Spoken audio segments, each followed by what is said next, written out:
I don't think needing a 60-yard field goal to get to overtime against the 2-10 Giants warrants any of this. And what we're not going to do is absolve them. I think we have to have a conversation because since the Kansas City game, stack up your performances. Mm-hmm. That's why I'm at the something's wrong here. So Rico is team on a Can We Say That Monday. Yeah, the fact, Mike, that the Giants lost the game. You won it. The Giants really lost that game. They were in control of that game. If I ask you who the best players were, other than Gibbs, they were all Giants. Jameis Winston goes out for 366 and 2 touchdowns. Oh, and he catches one as well. Stiff arms Barnes into the end zone and then does some silly little dance. I'm looking at this thing, and then you compare that to something's wrong here. I'm also thinking, how did you lose to the Vikings again? Because JJ's awful. Oh, boy. He's in, quote, concussion protocol now, which means we got to get somebody else out there. Only person who's got a concussion in Minnesota might be Kevin O'Connell after smashing his skull off a urinal. We drafted this kid. I'm looking at drop passes from Amon-Ra. I'm looking at the interior of the line. Exactly. I'll just fill in the blank of every sentence. You can save your breath. I'm just like, this, I mean, what are we doing out here, guys? This is not a team that looks to me like they're in that last stretch getting ready for the playoffs, getting ready for the Super Bowl. This looks like a team that's still trying to figure it out. We thought this was going to be a defensive team until yesterday, and it's just like, wait, what happened to the defense? Have we been giving them too many pats on the back? All right, so first of all, throw the number out, 248-539-9797. And when I say I'm just not going to listen to people cape up for their team, it just means I'm not going to listen to excuses. We can talk realistic. We can all say, thank God they won the game, because that would have done probably some irreparable damage to your season. Mm-hmm. Clearly, the Green Bay game is now the gotta-have-it spot. And do they have time to try to get better? Yes. Do they have time to, as you put it, Rico, kind of sharpen the knife and be in a position by the second week in January to win meaningful games on this quest of winning a Super Bowl? But are they playing that way now? No. Have they been playing that way? Also, no. It's a Can We Say That Monday. Here's what I'd like to ask. Can we say that comprehensively your offensive and defensive line play is not good enough to win a Super Bowl? Because that's what it seems like, feels like, sounds like to me on a Thanksgiving week. That's what it feels like. Now, Thanksgiving. It has to get better. How? I don't know. Part of that, yes. I mean, look, we can get to the Aiden thing, but it's really simple. If you want to give me 60 seconds on this, you have to understand what PR departments are. They're not in the honesty business. Okay? Whether it's Lions PR or a PR for Ariana Grande telling you that she doesn't weigh 80 pounds and she's in perfect health. She's not. Someone help her. The point I'm making is PR is about covering your ass. Mm-hmm. So the Lions are always going to double down on their investment in their hero, Aiden. Why? He's great for business. He's visible. Eye black, bro. Handsome guy. Michigan guy. He's our guy. He had a team record with 6 quarterback hits yesterday. Okay, well, so hold on. Not one of those hits. Hold on. First things first. You guys have got to start, just watch the game and let your eyes tell you the truth. It's why all pressures aren't created equal. I'll give you an example. So some people are like, well, Aiden heated up in the fourth quarter. I want to offer you something. If Jameis Winston had the second most time to pressure in the entire league yesterday, meaning he had 3.22 seconds per pass attempt. That was the second most time before facing pressure in all of football yesterday. Then I don't want to hear about pressures. If a quarterback has all day to scan, your pressure is whatever. It doesn't matter. A QB hit after a quarterback uncorks a 50-yard touchdown. Doesn't matter. Now, a QB hit that affects a throw, It matters. A QB hit that causes the ball to go wee. Interception. It matters. Yeah. What I'm tired of is all of these PFF porno points, all of these created stats for Aiden. Here's what it is. Okay? We can just bottom line it. Either he's doubled all the time and he's not good enough to beat the double, meaning your GM didn't invest in him the way that we wanted, or he is Superman and he's just not playing like it. Those are your only two pathways. Period. I'm done with this crap in this town. I wanted to pay him. I'm happy he got paid. I'm also the guy who's wanted to reinvest in Aiden by getting him help because I don't think he's as good as you guys do. I think he's very good. I will not use the word great. And what I'm not going to do is any more of what some nerd in Dublin, Ireland graded his defensive performance as. But the pressure grade, bruh, spelled B-R-U-H, bruh, with an abrupt ending, fugazi. You watch yesterday, plenty of times he's on an island versus the far weaker tackle of the Giants, Alaminor, and not Andrew Thomas, and he didn't do nothing.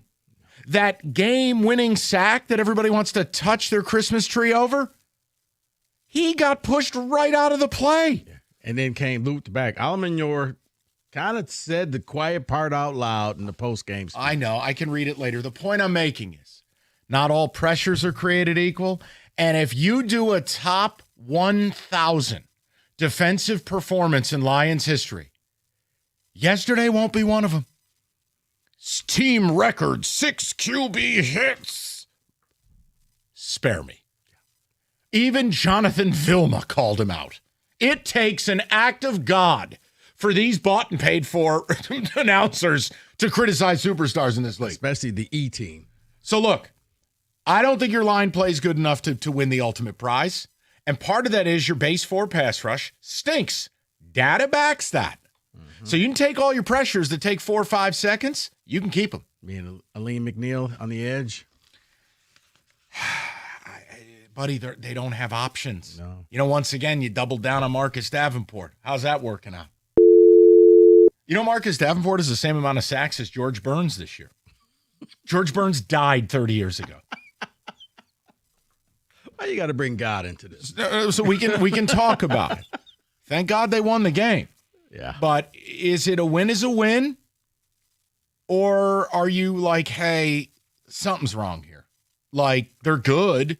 They're going to make the playoffs, but something's not right. And by something's wrong here, I want you to be as critical about this Lions team as you are about the Eagles, the Bears, about Kansas City, about every other team, the Packers. Right. Lions fans can tell me everything that's wrong with all of these teams, but when you ask them about their team, we're right where we need to be. Yes. Are you? And again, You sure about that? Just no caping up. No acting like these guys are paying for your mortgage. I'm not doing it. I'm not dealing with it. When you needed a miracle 60-yard field goal after a delay of game penalty to take my bum-ass team to overtime, no, man. No. And we're not going to go creating statistics to justify Aiden. He had a bad game yesterday. You can say it. Mm-hmm. He still gets paid. The eye black will still be there. He had a sack to end the game, bro. A walk-off sack, bruh. And it was Walk-off 4th and 10. sack. 4th and 10 in overtime. Why do you need a walk-off sack? He shut it down. Yeah, game ball. Just like Myles Garrett out there. That's the most embarrassing game ball in league history. Seriously? Give it to the kicker.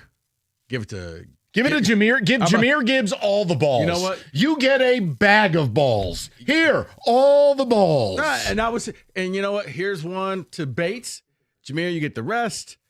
The rest of you, get out of my face.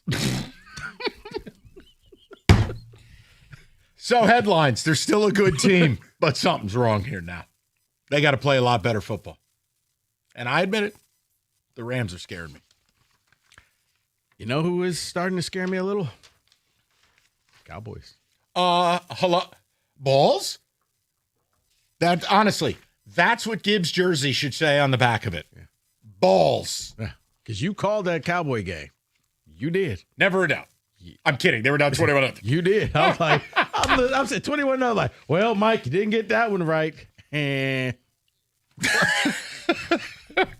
All right, take him to church. We'll get to you, the people, on a Victory Monday.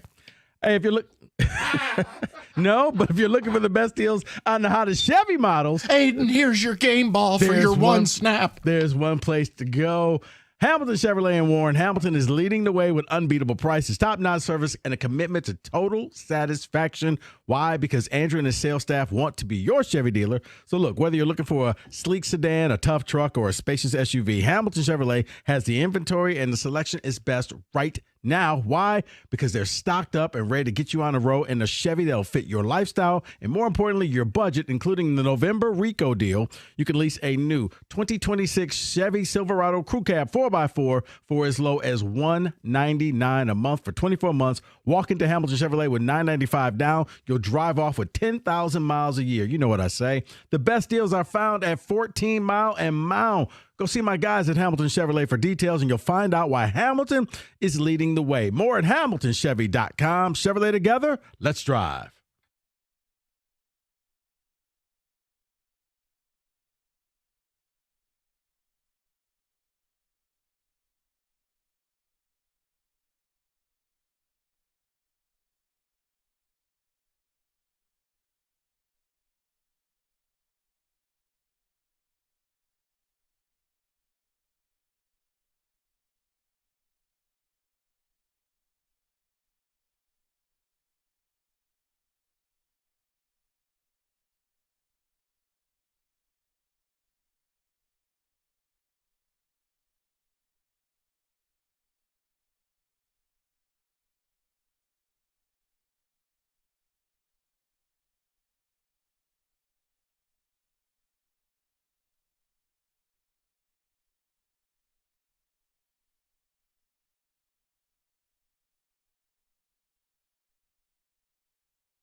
Northville Lumber, largest Trex decking outlet in the country, and Northville is Michigan's Trex superstore. All colors of Trex decking, railing, lighting. They have it all the time.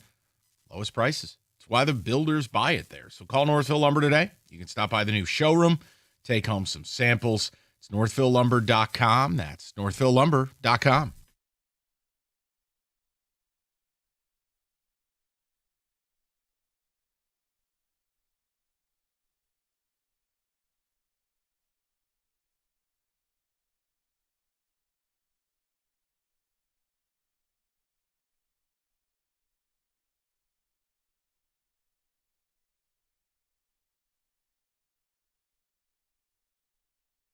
All right, straight to the people.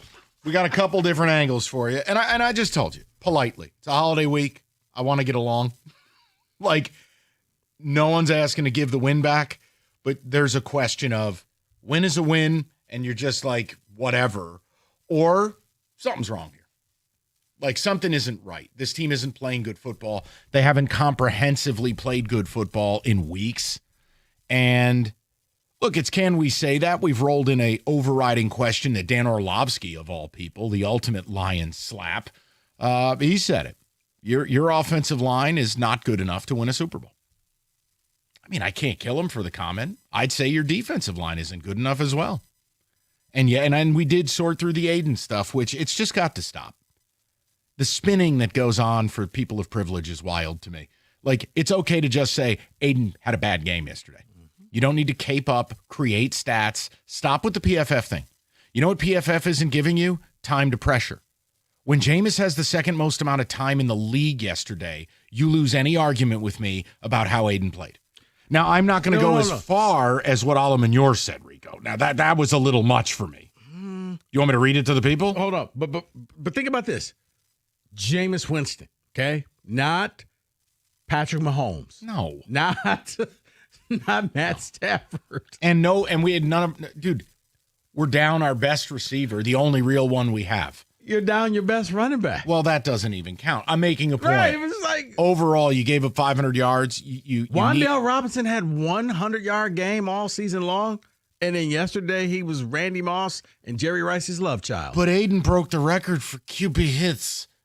No, he didn't, because those hits came 7 seconds into a play.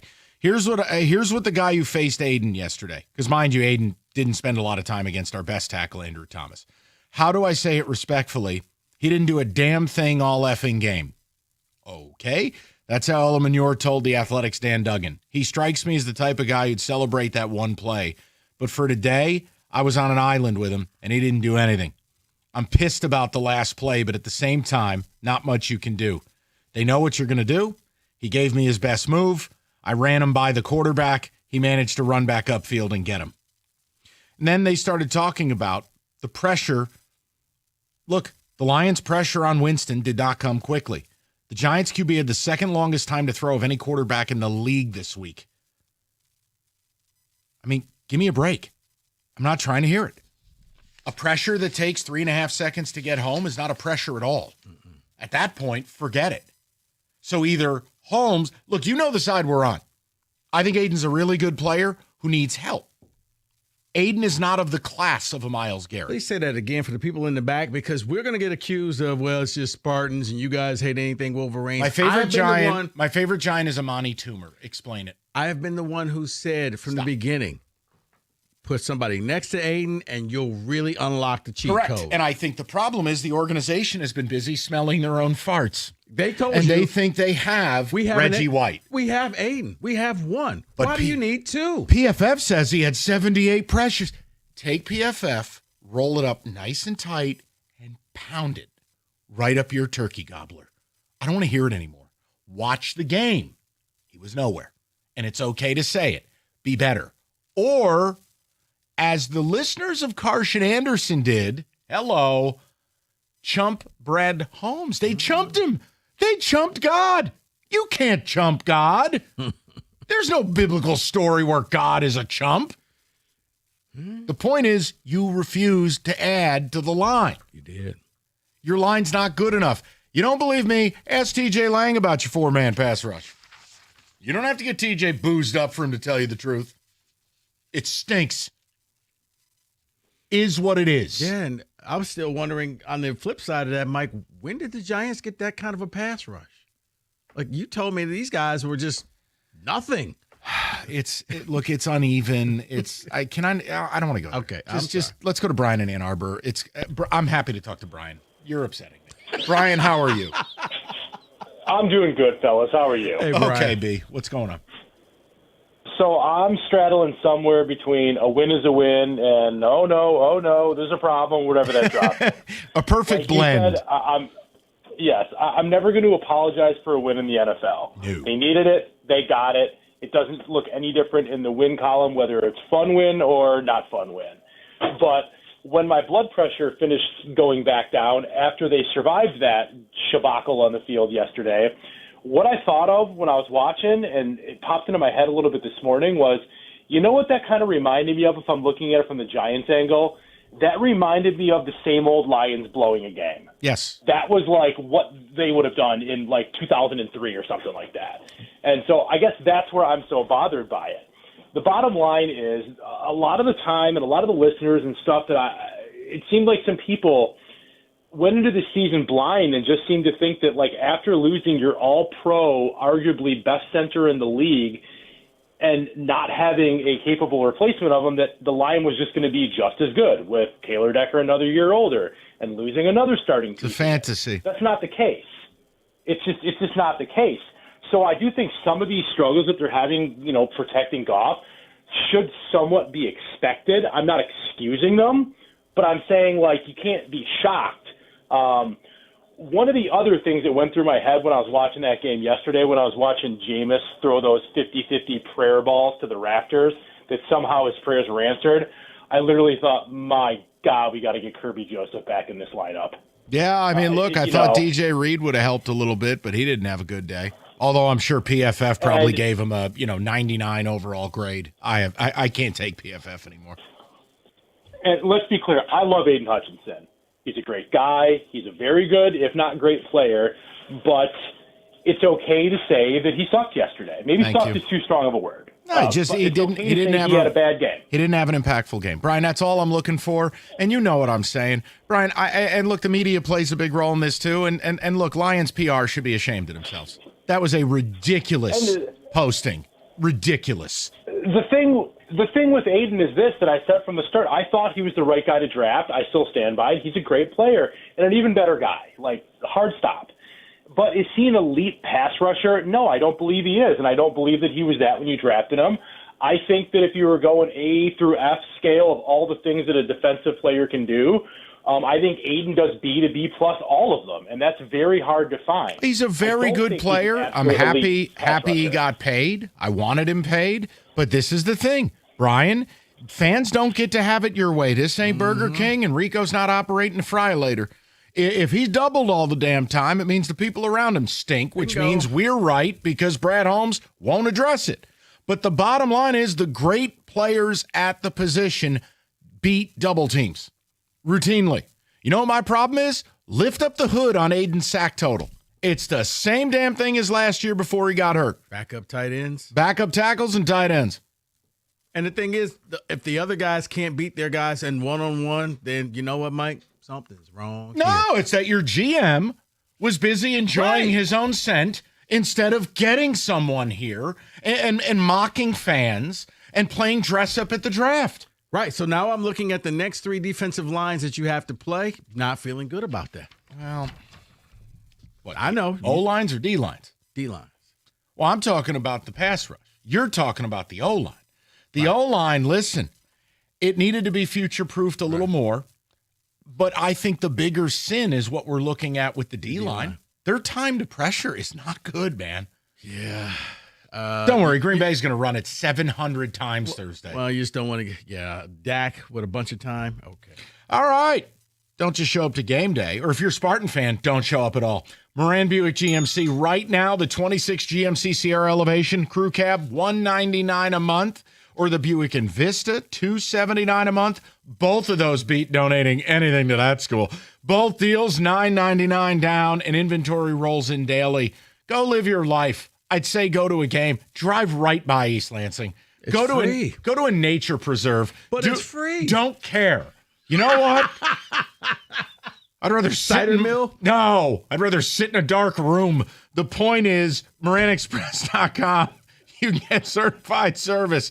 So whether you're loading up for not a Spartan game or headed up north deer hunting, or maybe you're just going to stare at a wall, Moran Buick GMC has the truck for you. Telegraph, North Eureka and Taylor, or online anytime, MoranExpress.com. It's Moran Buick GMC. We are professional grade.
Straight to the people. Our man Bernard leads off the segment, 97.1. Bernard, what's going on, bud?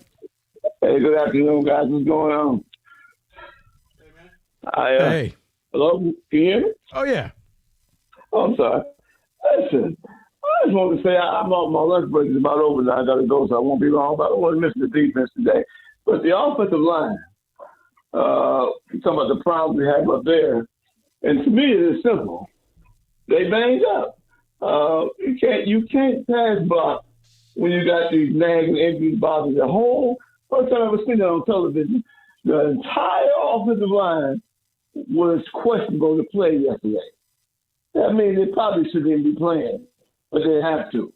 And when you got it's easy to pass to run block when you banged up, but it's not easy to pass block when you banged up, man.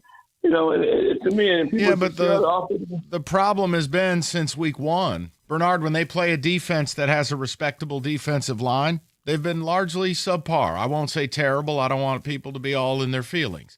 but they didn't show up against the Pack. They didn't show up against the Vikings. They didn't show up against the Chiefs. They didn't show up against the Eagles. And they sure as hell didn't show up yesterday. So no offense, but you don't get to say that. Now, listen, if you're a team like San Diego, or excuse me, Los Angeles, and you lost a Pro Bowl in Rashawn Slater in training camp, and then you lose a Pro Bowler in Joe Alt, then you lose Pipkins, the backup, and you're down to calling people from the couch to play tackle for you, that's different. You cannot equate the loss of a 6th-round draft pick in Mahogany. Maybe the idea of having him be the guy was folly unto itself. Frank Ragnow was never going to be replaced. We tried to talk about that this summer. We were told, well, he wasn't that good last year anyways. Cool. How's that working out? That's the reason the defensive line is my bigger issue, because they could have done more things, multiply, to avoid where we're at now, which is you have no 4-man pass rush. Outside of Aiden Hutchinson, the next highest rated pass rusher on your team is Brian Branch. Not a good sign. And you did nothing at the deadline for it again. I wonder comprehensively if they're good enough to line of scrimmage to get this done. They got time to figure it out, but it can't keep looking this way. That's why I'm a little bit more in the camp of, I like winning, but Dre's in Detroit, 97.1. Dre, what's going on, pal? Thanks. Hey, fellas, I just want to know, can we say, if it wasn't for the incompetency of the New York Giants head coach and the Dan Gamble bug rubbing off on them, that if they hadn't kicked the field goal instead of going for it on 4th down, we wouldn't be having this conversation today because we'd be sitting up here with an L. Well, Dre, let me, I'm going to say I agreed with the call. Let me explain it. First of all, Giants are a 2-win football team. This is the 5th, count 'em, 5th, 10-point, a lead of at least 10 points in the 4th quarter that they have blown on the road. 5. It's week 13 now. Mike Kafka has had a front row seat to Shane Bowen dumping in a box, a.k.a. calling defenses in the 4th quarter. Kafka knew, if I go up 6, we're going to lose this game by 1. Because what you're empowering the Lions to do at that point is to have 4 downs the whole way down the field. I understand that if you're grading it out against the result, and the Lions ended up needing a 60-yarder and Javon Holland with the delay of game and the whole bit, you might be right. But in real time, I said, go for it. I'm not going to lie to my audience. Cookies texted me in overtime. I said, Jim, we're going for 2 if we score. There's no purpose to a tie. You're a 2-win team. Kafka's in a tryout. You just go. No, I get the going for 2 if you would have scored a touchdown in the overtime. But I was team kick the field goal and make the Lions drive down the field. If I were the Eagles, I would have kicked the field goal. Why? I got the best defense in the league. You're not getting 7 on me. The Giants? Are you kidding me? All the players in the secondary, backups, bums. But but the thing is, Mike, if your team had managed the clock and everything right, you would have made the Lions take all their timeouts, bleed the clock. See, now you're getting into something different. Now, hold on, because I'm going to meet you in the middle. Then we're talking about play sequencing. Mm-hmm. I had major issues with the plays. Mm-hmm. I understood the decision. I did not like the plays. Right. That if you are going to go for it, it is incumbent upon you to get the time.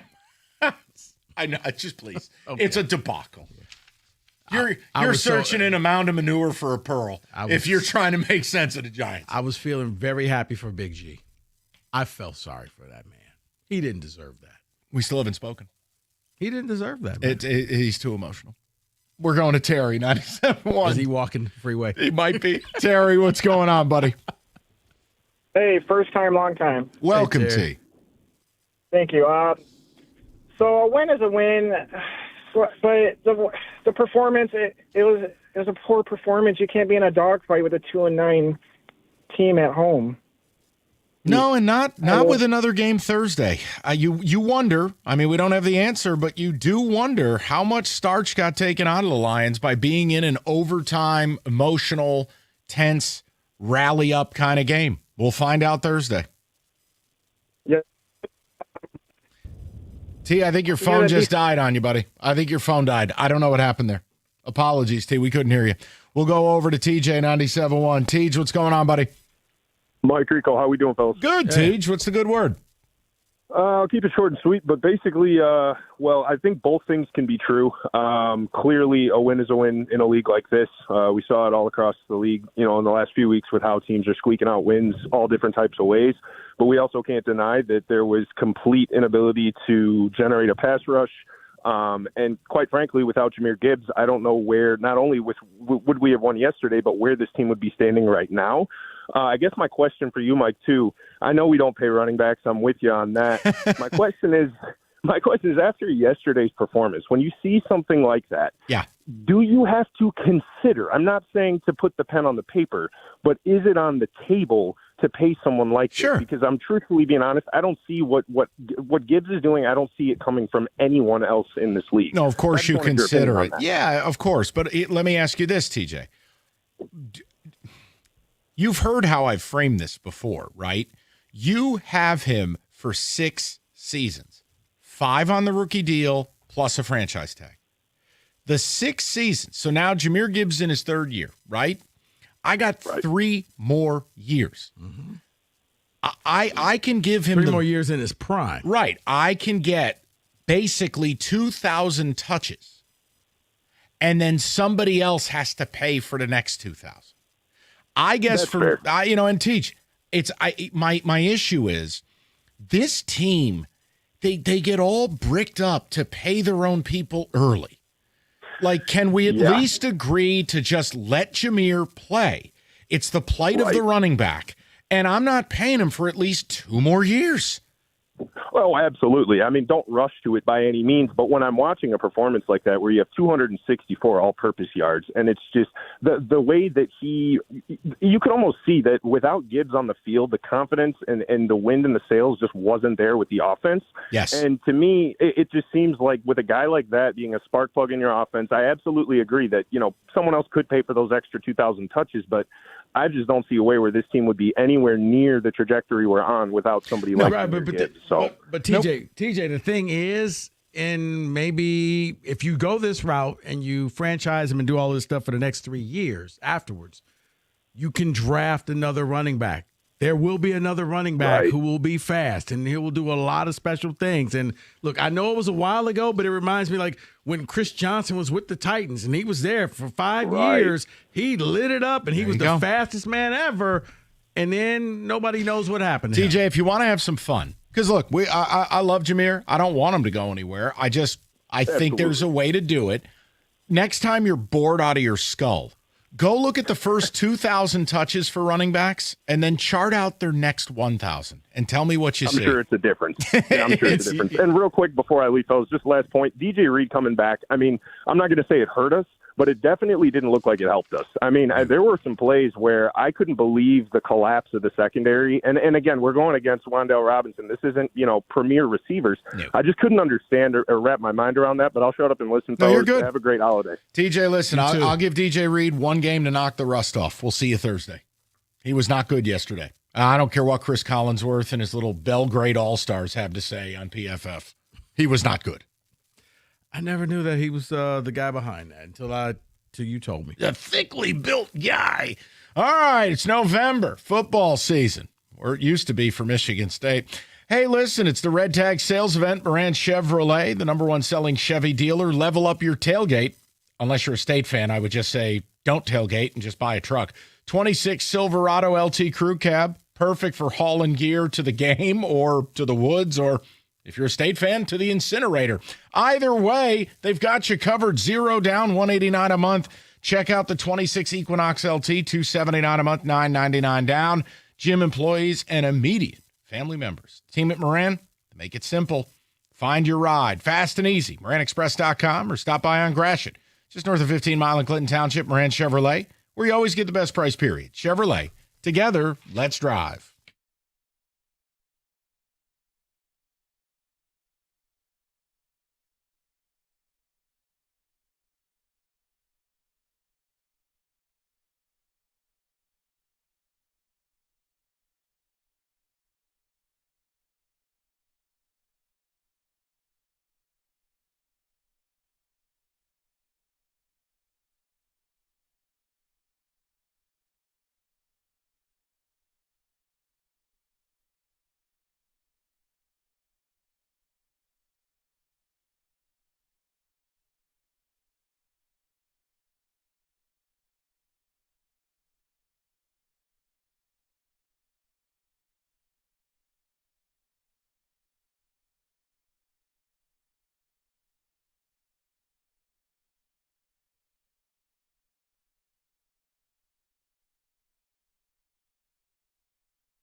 All right, quick timeout for Can We Say That? Music.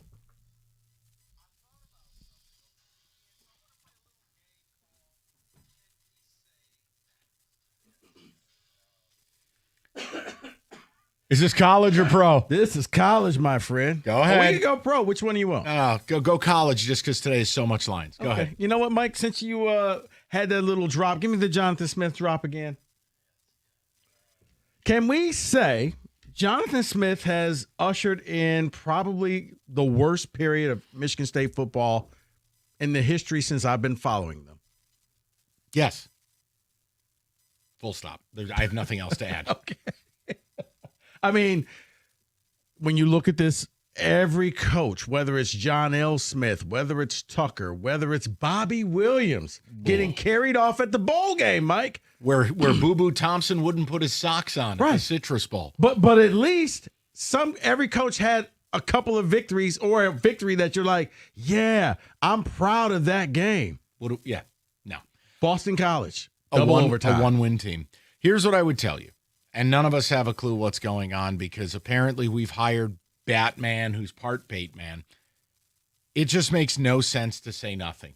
Either way, if you were bringing him back, say it so they can more effectively, please don't laugh your balls off, more effectively recruit.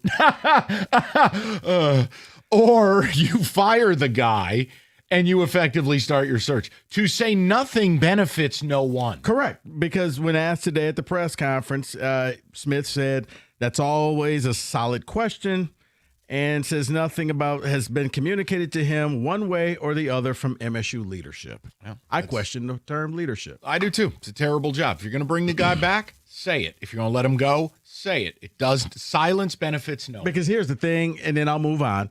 He's going to make his money if he gets bought out. But I'm looking at all the assistant coaches and the grad assistants and all of that coming up, not knowing what their future is for the holidays. Like, I don't know if I have a job or not. So let's hold off on the vacation and the Christmas list and all of that until I know I got a job. It also bothers me. I had an epiphany this weekend that even as the defense has made incremental improvements, I have no choice but to dislike Joe Rossi because he's Mark Ryan's doppelganger. And I just can't tolerate Mark that. Ryan's doppelganger. Yeah, he is. No, he's not. Yeah, he is. And all I could see We're on the gonna move TV on. was, We're going to move on. You will not. Joe Rossi's a great individual. all right. He shows up for work on time. Can we say Ole Miss should just fire Lane Kiffin? 100%. Just walk in. Don't tell me. We'll let you know after the Egg Bowl. Okay. No. Full stop. Yes. We're done. You can leave. Yeah, and I think by the time the Egg Bowl gets played, there's going to be leakage. I think Ole Miss should have had the conversation. It would have been very straightforward. Here's your contract extension. Take this or you're fired. Period. Because what do you say to your boosters who have paid for this team? They're number 6 in America. They're going to the playoff, and this guy's pimping in an alleyway? What on earth? Kenny, I know the SEC just wants it more. You shouldn't be allowed to offer somebody's coach $100 million when they're in a playoff drive. I couldn't hire Dan Campbell right now, could I? No, and let me say this. What has Lane Kiffin done to deserve a $100 million contract? I'm going to check his trophy case. He's fallen up in life quite effectively. You know what's funny about this whole thing is that this sport has taken such a tailspin where none of this surprises me anymore. I'm like, all right, fine, whoopee cushion. No, Kenny, it doesn't surprise me. But it's gotten to when you take a step back. Okay, Nick Saban, I understand. You're like somebody who's won something. Like, what has Lane Kiffin ever won? See, you're thinking with your brain, not the way the sport actually works. That's your first mistake. I wish Mel Tucker thought with his brain. He did. The other one. He thought with the... He told you what he was going to do in his slogan. All right. Whoa. Oh, boy. Can we say USC should just move on and get a new coach? What, from Lincoln Riley? Yes. Yeah, I'm most of the way there. Look, I think the problem for Lincoln Riley, 6-13 against ranked teams on the road. I mean, that's pretty brutal. They don't travel. Go look at their road performances. It's so bizarre. It's becoming very Franklin-esque. Yeah, but again, all right, if we're going to get rid of him, what's your angle here? I think USC's problem now, you're still in Los Angeles and you're in a conference that's primarily 2,000 miles away. It's just. But I look at everything, the package that they gave him. How about this? If they don't make the playoff next year, fire him.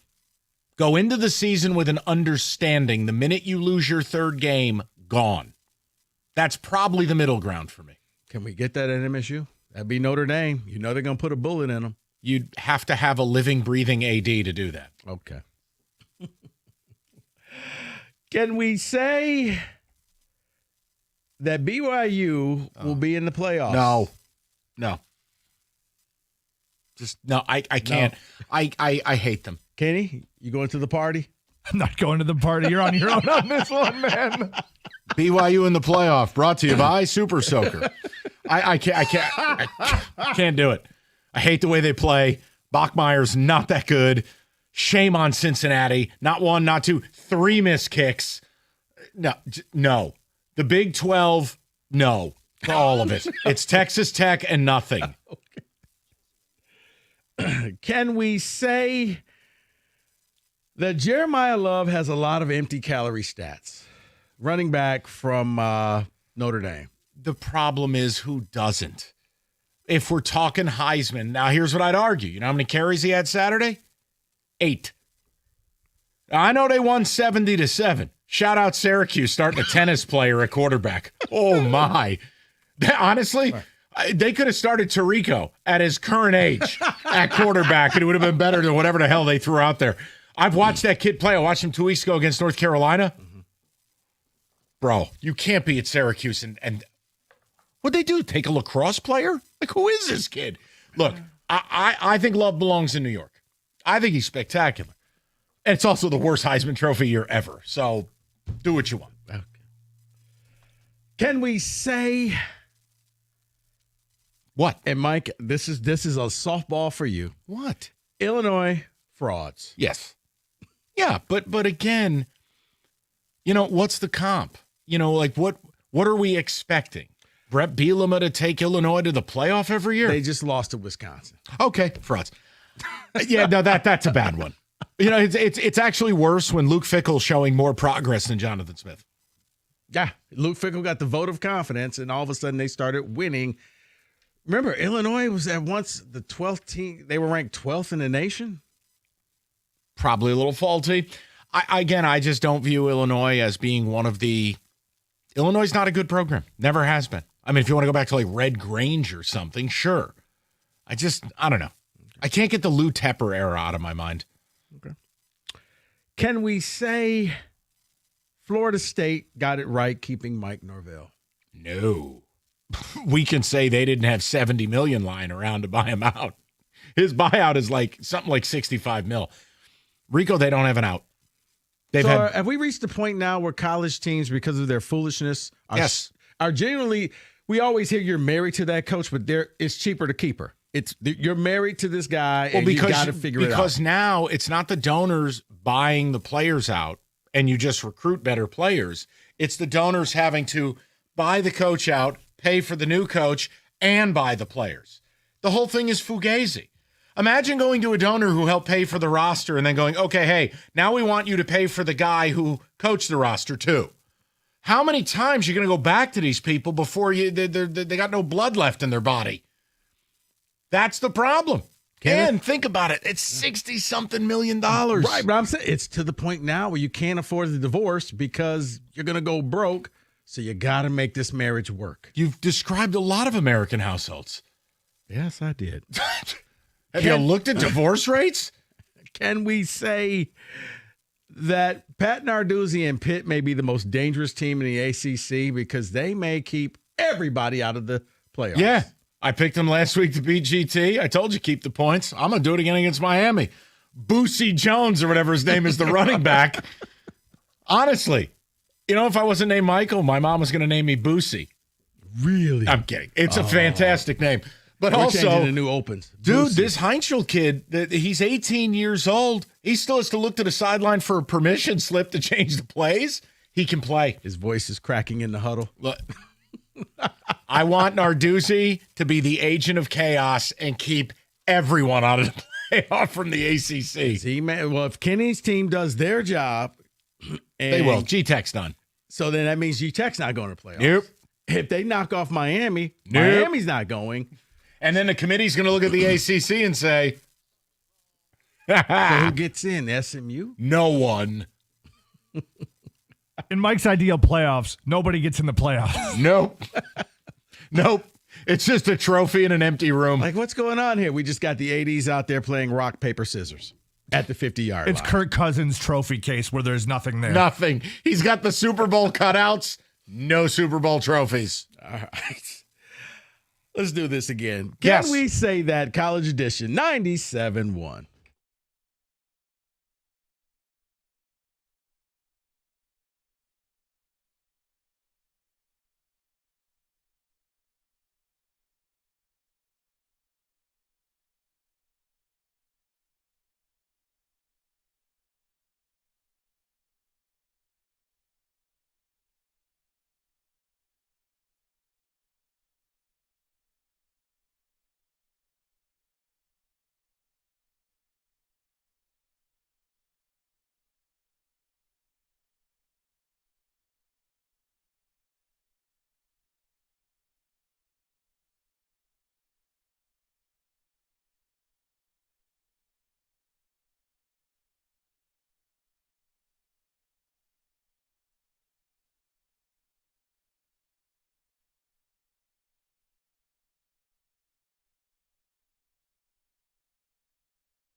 Brought to you by Hamilton Chevrolet. We'll get to that in a moment. Trailblazers coach and Pistons legend Chauncey Billups has pled not guilty to a variety of charges relating to the alleged rigged poker games he was involved with. Jaden Ivey and Karis LeVert are probable to play tonight for the Pistons against the Pacers. Here, the 7 p.m. tip-off on WWJ as Detroit looks to tie a franchise record of 13 straight wins. Meanwhile, the Red Wings face the Devils on the road tonight here on the ticket at 7 as well.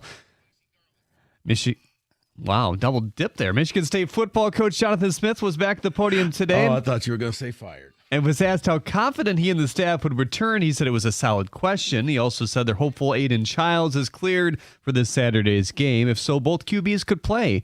Michigan coach Sherrone Moore said that...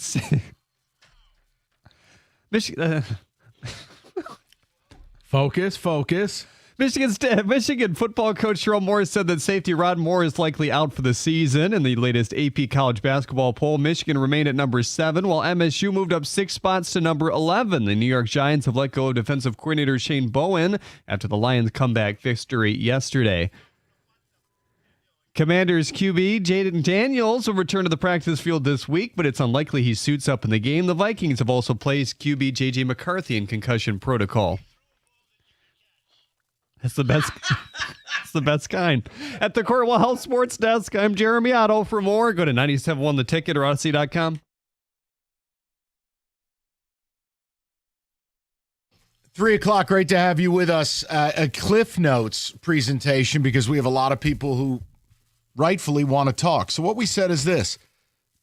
I think the rules are very fair. No one is saying apologize for winning. But there's a difference between that and then touching your ball bag over escaping against the Giants. So we've asked the question, a win is a win, or they haven't played comprehensive good football in quite some time. Now, if you want to say facing the Commanders and their backup QB as the team quit on the field, fine. What have they done around that? Not a lot. And we've had the conversation. It's very simple. If you're just going to cape up for this team, go elsewhere. It's your invitation for you not to be upset and for us not to be upset. You've had 8 hours to cape up. Why? The shows before us are nicer than we are. I'm not doing it. That's not an acceptable brand of football out there yesterday if your goal is to win a Super Bowl. Not when it was on top of the Philly game and on top of the Minnesota game and on top of the Kansas City game. It's not acceptable. And within it, we can have conversations of why. The other thing, we're not going down this road. It's okay to say Aiden's a good football player who had a bad game yesterday. And Lions PR ought to be ashamed of themselves. Set a team franchise record of 6 quarterback, blah-bitty-blah. Stop. Even the broadcast, which is the most milquetoast thing on the planet, shredded him. Watch the game. And by the way, if you want data to show you that he wasn't any good yesterday, Jameis had the second most time in all of football to throw the ball. Now, if you want to say, well, the other guys aren't doing their job, then that means you have to critique Brad Holmes and stop busting our balls. Brad Holmes decided he didn't need anybody else because he had Thor on the other side. Well, guess what? Either Aiden's not playing up to his abilities or you don't have any 4-man pass rush. It's probably a little of both, sadly. But pick your lane, and let's not make things up. And by the way, well, he had 6 pressures. Make sense of this. This is what you guys need to do. Make sense of 6 pressures, but Jameis having the longest amount of time to pressure.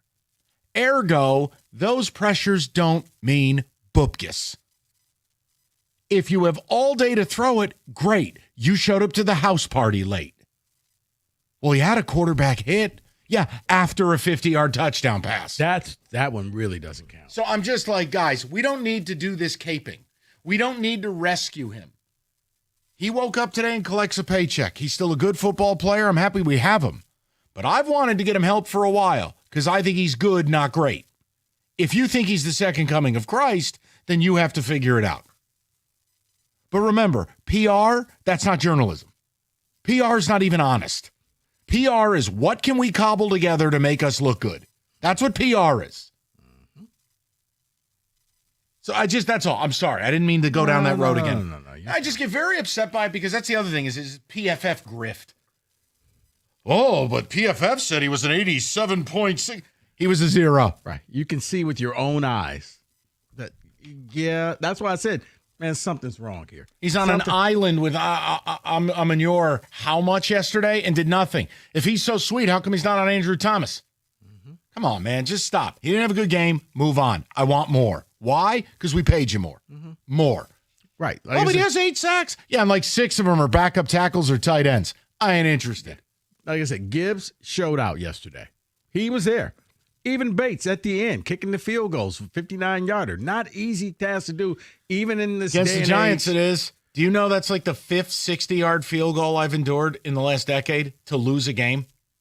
Every time a kicker lines up from 60 against my team, money in the bank. The Giants are a brothel. Everybody scores. But I had a buddy at the game, and he was like, yeah, we're leaving. I'm like, don't. Go back. No, don't do that. Go back to your seats. That's the Giants' 5th Giants have given up lead of at least 10 points in a fourth quarter we've blown this year. And that's what I told him, and he was like, yeah, I'm kind of glad we went back. Thank you. But I was like, don't leave. Don't go. You're very welcome. I'm glad we could provide the victory. Look, thank God they won, because the tenor in this town would be, oh, man, the other shows wouldn't have handled it. Yeah. I think the other shows would have needed counseling. I was also laughing personally because I was like, oh, look, there's Gibbs. He's not How Detroit. would Gov and John have handled it?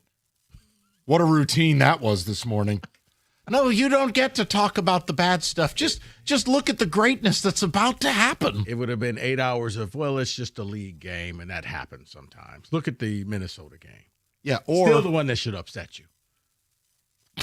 You lost to Minnesota. I told Cookies when I talked to him today doing the pod, I go, dude, I love you. I had to turn it. You had a guy call in and say, look, you're not giving Jameis enough credit. He won a Heisman 12 years ago. What world are we in? Right, he's a backup quarterback. To the people. We go to Mark, 97.1. Mark, how you doing, buddy? I'm good, man. How are you guys? Good. What's on your mind? I feel like I am in the minority. Like, yeah, it was frustrating yesterday, but wasn't this a good win? And aren't we seeing the instant evolution of us being an RBC to Gibbs as the bell cow? Aren't we seeing that works? Last 2 games, Monty has less carries. Gibbs goes all world. Like, if we have a C-plus team out there, we got to ride the unicorn. Like, we can do it. Like, there's a silver lining in last night's game. And Aiden Hutchinson is not even Robert Porsche. Let's not talk Reggie White. He's not even Robert Porsche. You went in the Wayback Machine. Okay. Up next, your Pat Swilling memories. Hey, man, listen, it's okay. I love that the city has its expectations of Super Bowl. It's week 12. Like, we're in a division fight with a lot of decent teams and a hard-fought division. And, like, if we get in, maybe Gibbs has the magic. Give him the ball. Mark, that's fine. Mark, that's why we asked the question the way we did. I think the difference is, look, you're right. You can't win a Super Bowl today. But what we want to see is this team kind of get on a roll. Raise the level, start playing good football. Mark, even you can't argue this. They have not strung together multiple quality games in 2 months. The second half of last night's game is the only time I felt good in months, really, like, to be honest. All right, so that's 6 weeks. So look, 6 weeks. I understand your side, you understand ours. If you're not going to be something's wrong here, that's cool. But I don't think you get to call people who say, hey, something ain't right. You don't get to call them haters. That's lazy. Mm-hmm. No, something is wrong here. It's not adding up. Goff doesn't look quite right. You know the interior O-line issues. Holy hell, did Mahogany get beat like a drum by a third-round draft pick by the Giants who's done nothing this year in Darius Alexander. Then it's the issue of Amon-Ra with some of these drops, and I'm going, what is that? Very concerning. Give up 500 yards to the Giants on defense? What? Just the fact of, Jameis Winston, like, that's Jameis. Like, all right. Okay, I was having fun with him, but, like, he actually looked really good yesterday. Like, I'm like, yeah, I know. You keep this up. I mean, you're going to be auditioning for a job somewhere else. I'm sure the people in Minnesota would love to have him. The best thing the Giants could do is just pay him to stay. Think so? Pay him $8-9 million back up. Yeah, because the way Dart plays, he's going to be dead every 7 minutes. You know what? That's actually a really good We basically need to pay 2 quarterbacks. That's actually a really good point. I can't argue that. 248-539-9797. I mean, I wish Dart would play more like Goff. At least I know he'd be upright. All right, listen. Mastercraft Heating, Cooling, Plumbing, and Electrical. They do complete furnace checkups. They make sure it's running properly and safely. Right now, it's only $79. That's $30 off the regular price. And don't forget, spots fill up quick. We got a polar vortex alert. It's the RICO Meteorology Department. Make sure that furnace is running right. Go to mastercraftheating.com. That's mastercraftheating.com.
Wow.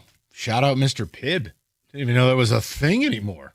Yeah. Wow. Apparently it sits in the classroom and it kicks down the door. If you could only speak like that in that tone the rest of the show, that'd be incredible. You sure? I can do that. That's tremendous. Let's go. All right, let's get to the people. Actually, Kenny, I just realized we haven't checked ticket text.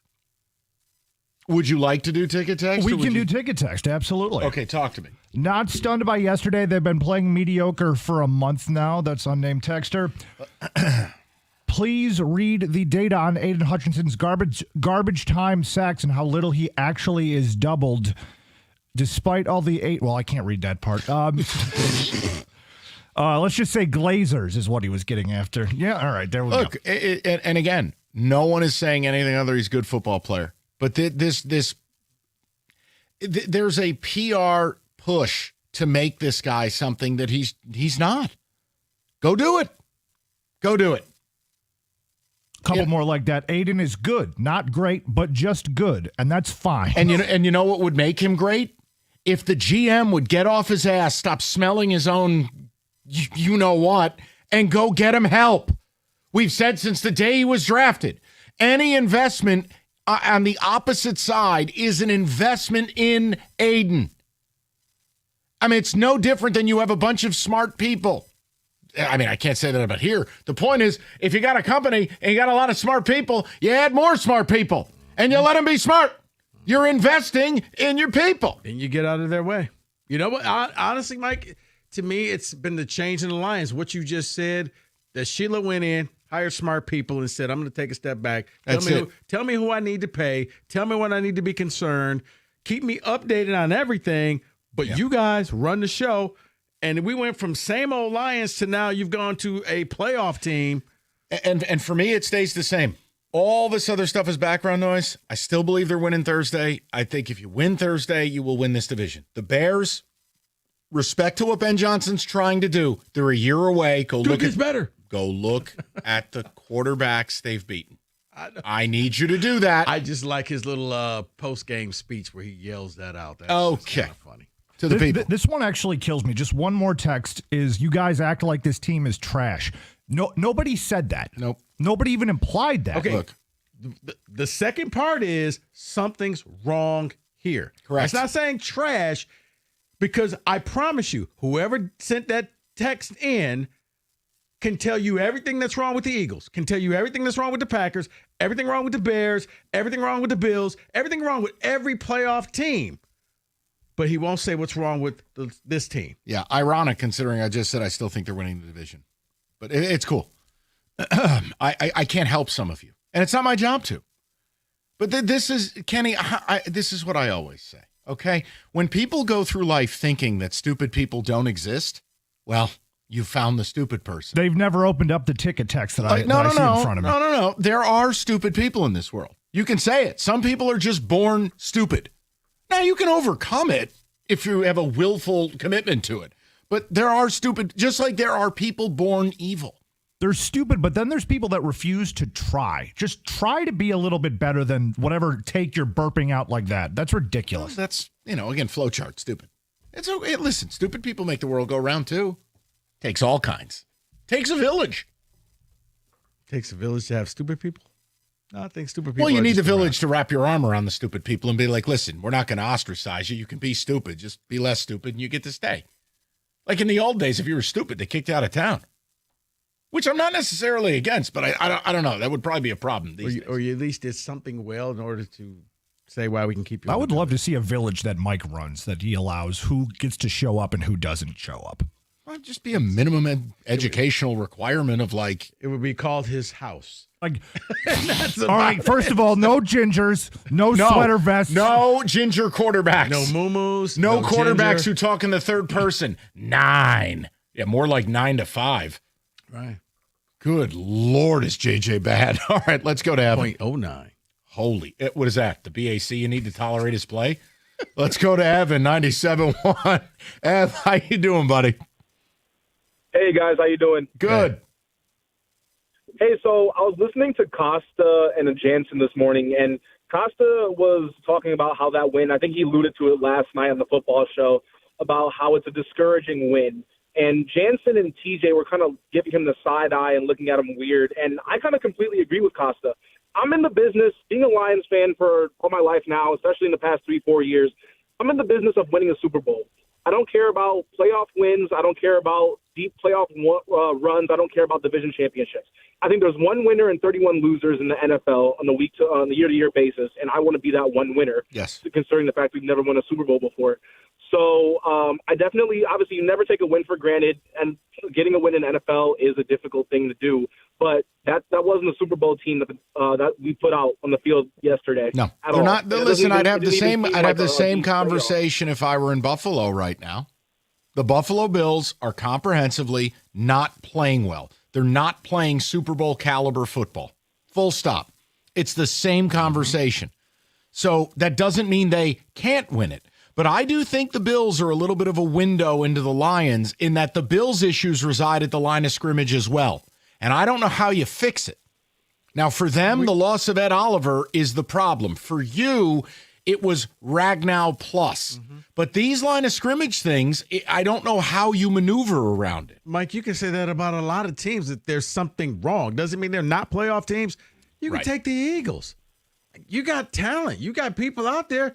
You can't score. You scored 21 points, and then you just took the rest of the game off. And then one more thing I want to say, I'll get off you guys. You're fine. Can we say that?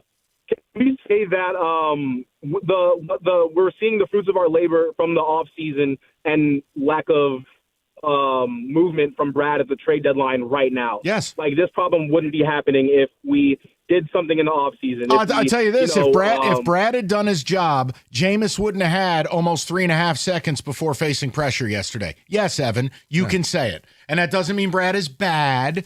We have to get out of this binary thinking. Oh, he's God. He sucks. No, he's good. He has a blind spot. No, I think people are starting to turn, Mike. I think that's why he won Chump of the Week today on the midday show. I mean, how did Doug and Scott handle that? They did not handle that one well. That had to be very difficult. It was very difficult because they did their best to sway people to vote for IM. They did everything they could to get people not to vote for them. They brought out all the index cards of everything that he's done from the drafts and all the players. But it's and immaterial to the issue we're talking about, which is fans watched that game and saw a bad New York Giants team have the second most time to pass in the entire league yesterday. It's unacceptable.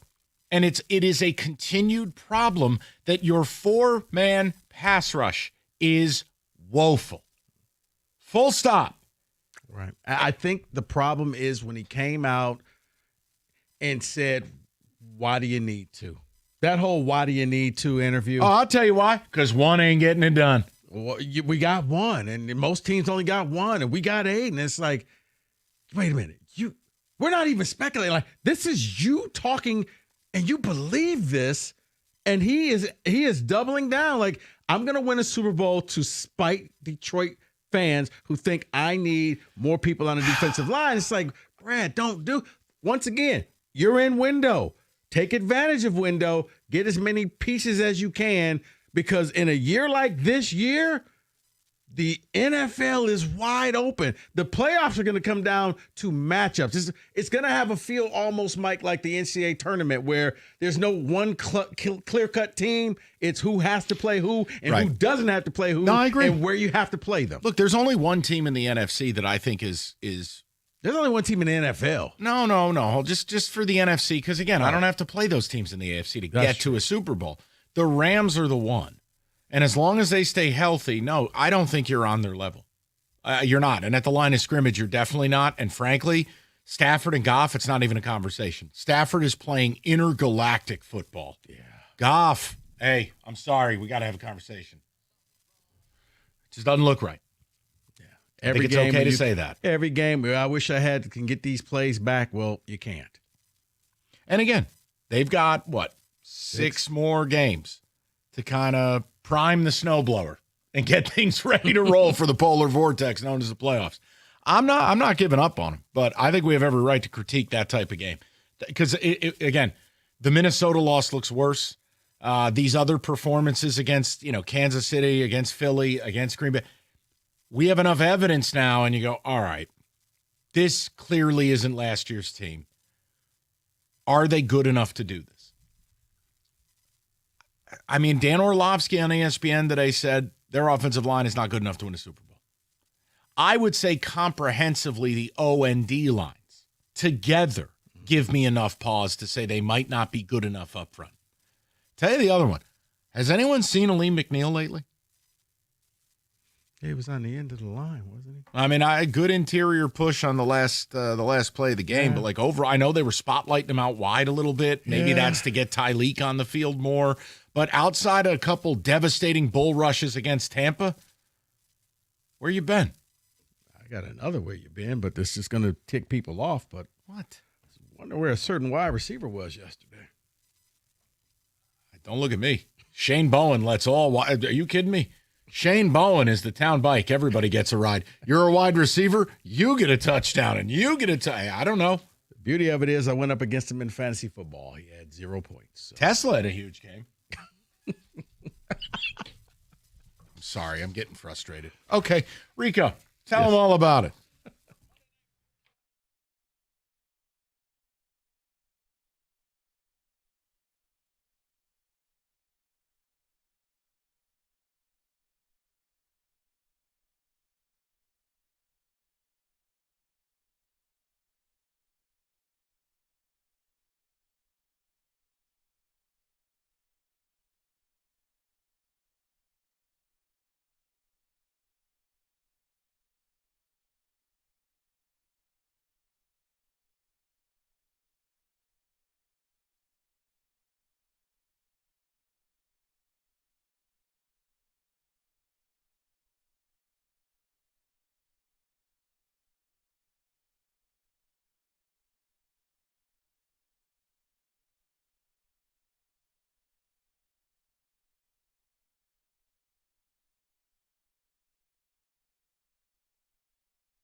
Brought to you by Mastercraft Heating and Cooling. This just in, Rico is going on a skiing trip for Thanksgiving.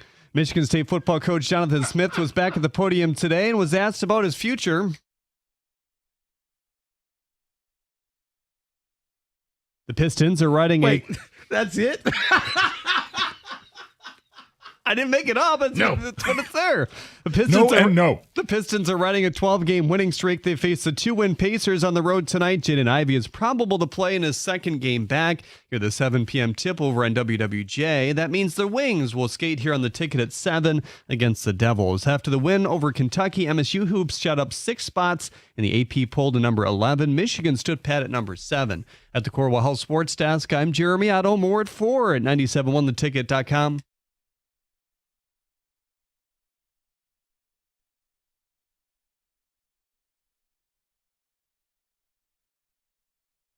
Straight to the people. Go to our man Nico up in Saginaw. Nico, what's going on, buddy? What's up, boys? How are you? I just, well, you know, I'm so on this Monday. It's hard to know how to feel. But I'm going to tell you what. Every fan down there knows there's something wrong with this team. I was at Ford Field yesterday, and it wasn't the Ford Field of old, boys. 2 minutes left in the game. Half the lower bowl still sitting on their seats. Like, it just was different, you know? Well, it felt very, very subdued. And even talking to TJ, who worked sidelines yesterday, that was not your normal Ford Field. Now, again, did people know? I don't know. Are they coming to grips that this might not be the team that they'd hoped? I can't speak to that. Maybe it was just, it's the Giants. I don't know. Is it the fact that we're getting rolled by the Giants and it's the fourth quarter, or is it probably choice B? I mean, look, Kenny, you were at the game. You said the Lions got booed off the field multiple times, which the TV really didn't pick up too much. Yes? There were multiple drives, yes, where they were booed off of the field, which was very discouraging to see. It's discouraging. And I want to tell you, you want to ruffle some feathers? What? Sit next to a guy in a Hutch jersey and tell him he's the most overrated end in the league. Ooh, that did not go over well. But you know, it's amazing. Prove my point. My point. Nico, did he turn into a fight guy? No. Okay, at least it didn't go that far. Okay. Listen, we all want the same thing. I'm glad Aiden's here, but it's got to stop with the glorification of this guy and basically creating statistics to justify a bad game. Lions PR, we know what they're doing. They're covering their ass. He's their investment. He's the face of the franchise. Come on. Go up. And you know what?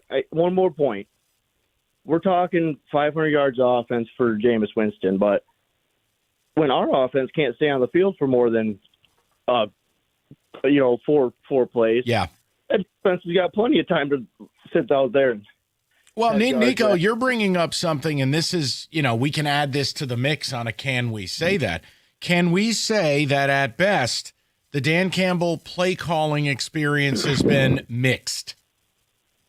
I think it's just not as creative. You know, when you want to talk Ben Johnson, he was more creative. Dan's going to get the ball down the field, but it's not going to be in any type of creative way.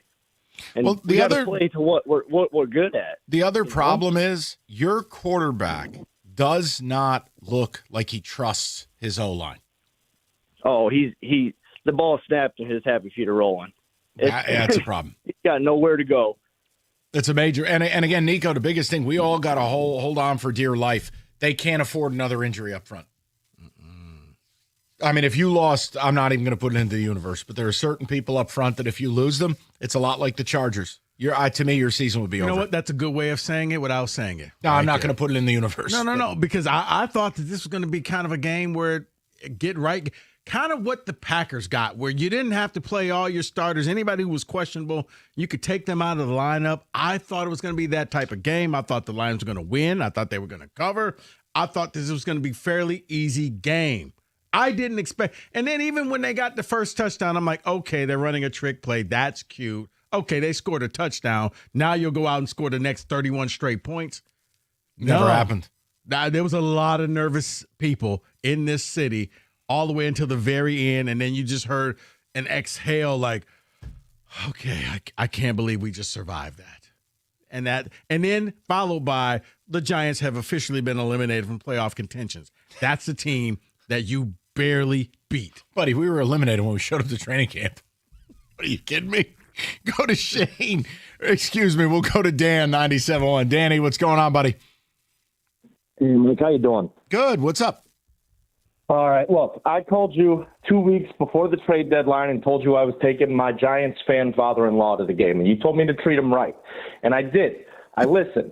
I gave him a game where he thought the whole way he had a chance. And I hated every minute of that game, Mike. You were thinking of ways to leave him in the seats. You know what? The people around me definitely were trying to tell him, please go home. Please get out of our stadium. To Nico's point, we're getting priced out. The loud people among us that made Ford Field so scary, we're getting priced out. It was $300 for section 347. Wait a minute, $300 to see the Giants? Yes, we found that out yesterday, Dan. We did the pregame show, and I had to apologize because I'm thinking this is probably the cheapest seat. Hey, if you got a kid and you want to see the game, you're probably going to get it for like $50. And they were like, oh, no. $180. Like, wow, for the Giants. So, Yeah, no, I paid $300 a seat for row 2, section 347. Wow. Well, he owes you one. So what do you make of it? He paid for them. He paid for them, so he doesn't owe me nothing.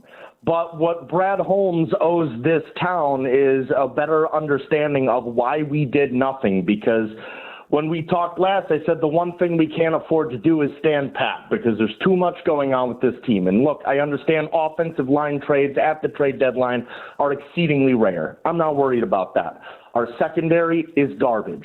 We needed another pass rusher. There were glaring weaknesses on this team 4 weeks ago, 6 weeks ago, 16 weeks ago. We knew what we needed, and it was not addressed. And at this point, it's hubris. Nobody is saying Brad is bad. Nobody's saying that. Nobody's saying this team is bad. Nobody's saying that. But you cannot, as a team that has won 0 Super Bowls, 0 NFC championships, rest on laurels that do not exist. I'm with you. I think you said it. No, Dan, you said it perfectly. I mean, they got very chesty about it. And the other problem is you have fans still looking, well, we won 15 last year. Has nothing to do with this year. Mm-hmm. Look, the fact is 3.22 seconds time to pressure. You were nowhere yesterday. You're not winning the Super Bowl if you can't pressure the other quarterback. And if you've got to bring a ton of blitzing to where Brian Branch is your second best pass rusher, that's a problem. Guys, I'm sure you'll look great against some of the awful teams. I still think you're going to beat Green Bay. I mean, I watched a lot of Green Bay in Minnesota. Green Bay's offense is busted. No Kraft, no Reed, no Jacobs. This odd fixation, shout out Don Treadwell, of running the ball every first down. I don't get it. Look, I'm not going to write this team off, but do I feel hyper confident they're going to fulfill our Super Bowl dreams? No, I do not. Not in the least. And it's, again, yeah, Brad is a big reason. Sorry, not sorry. All offseason we talked about the pass rush. Nope, got made fun of. Okay. Enjoy starting, Pete Nowosky. What? Why do we need another Aiden? Well, because Aiden's not getting it done. How about that? It's Thanksgiving. FanDuel introducing brand new way to build a parlay together. It's called Pass the Leg. I'm not quite sure what the hell this is. I mean, don't you just call your friends and be like, hey, who do you want to play and whatever, and I'll buy this one and you buy the one next week? But this one, it's like pass the hat. Apparently, you can make your selection and then you send it along to Rico, and Rico puts his pick in, and then he sends it to Kenny. Kenny wouldn't pick up because he's drunk, and then the parlay would die there. The point is, everybody would get a pick, and then it turns into a bet slip. I don't know. Go to FanDuel and figure it out. FanDuel.com/ticket. It's like us in Vegas. Gotcha. Yeah, sure. FanDuel, play your game. 21 and up, present Michigan. Opt-in is required. Bonus issued is not withdrawable profit boost tokens. Restrictions apply, including any token expiration and max wager amount. See terms, sportsbook.fanduel.com. Get a gambling problem, call 1-800-GAMBLER.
Straight to the people. Can we say that Monday, Victory Monday? You know, hey, are you willing to admit there's something wrong here?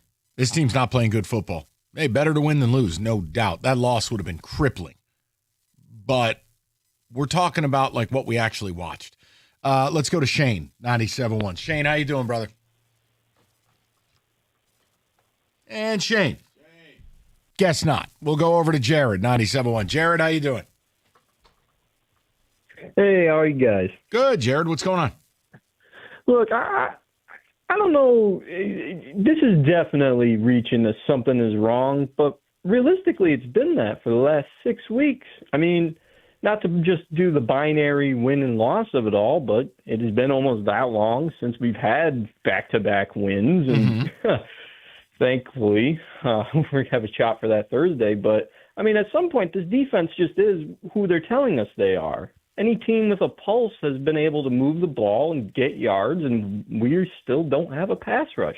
I mean, we're J.J. McCarthy's best start this year. That in itself is... That is aging like spoiled milk. That loss to Minnesota it looks unthinkable now after what J.J.'s put on tape.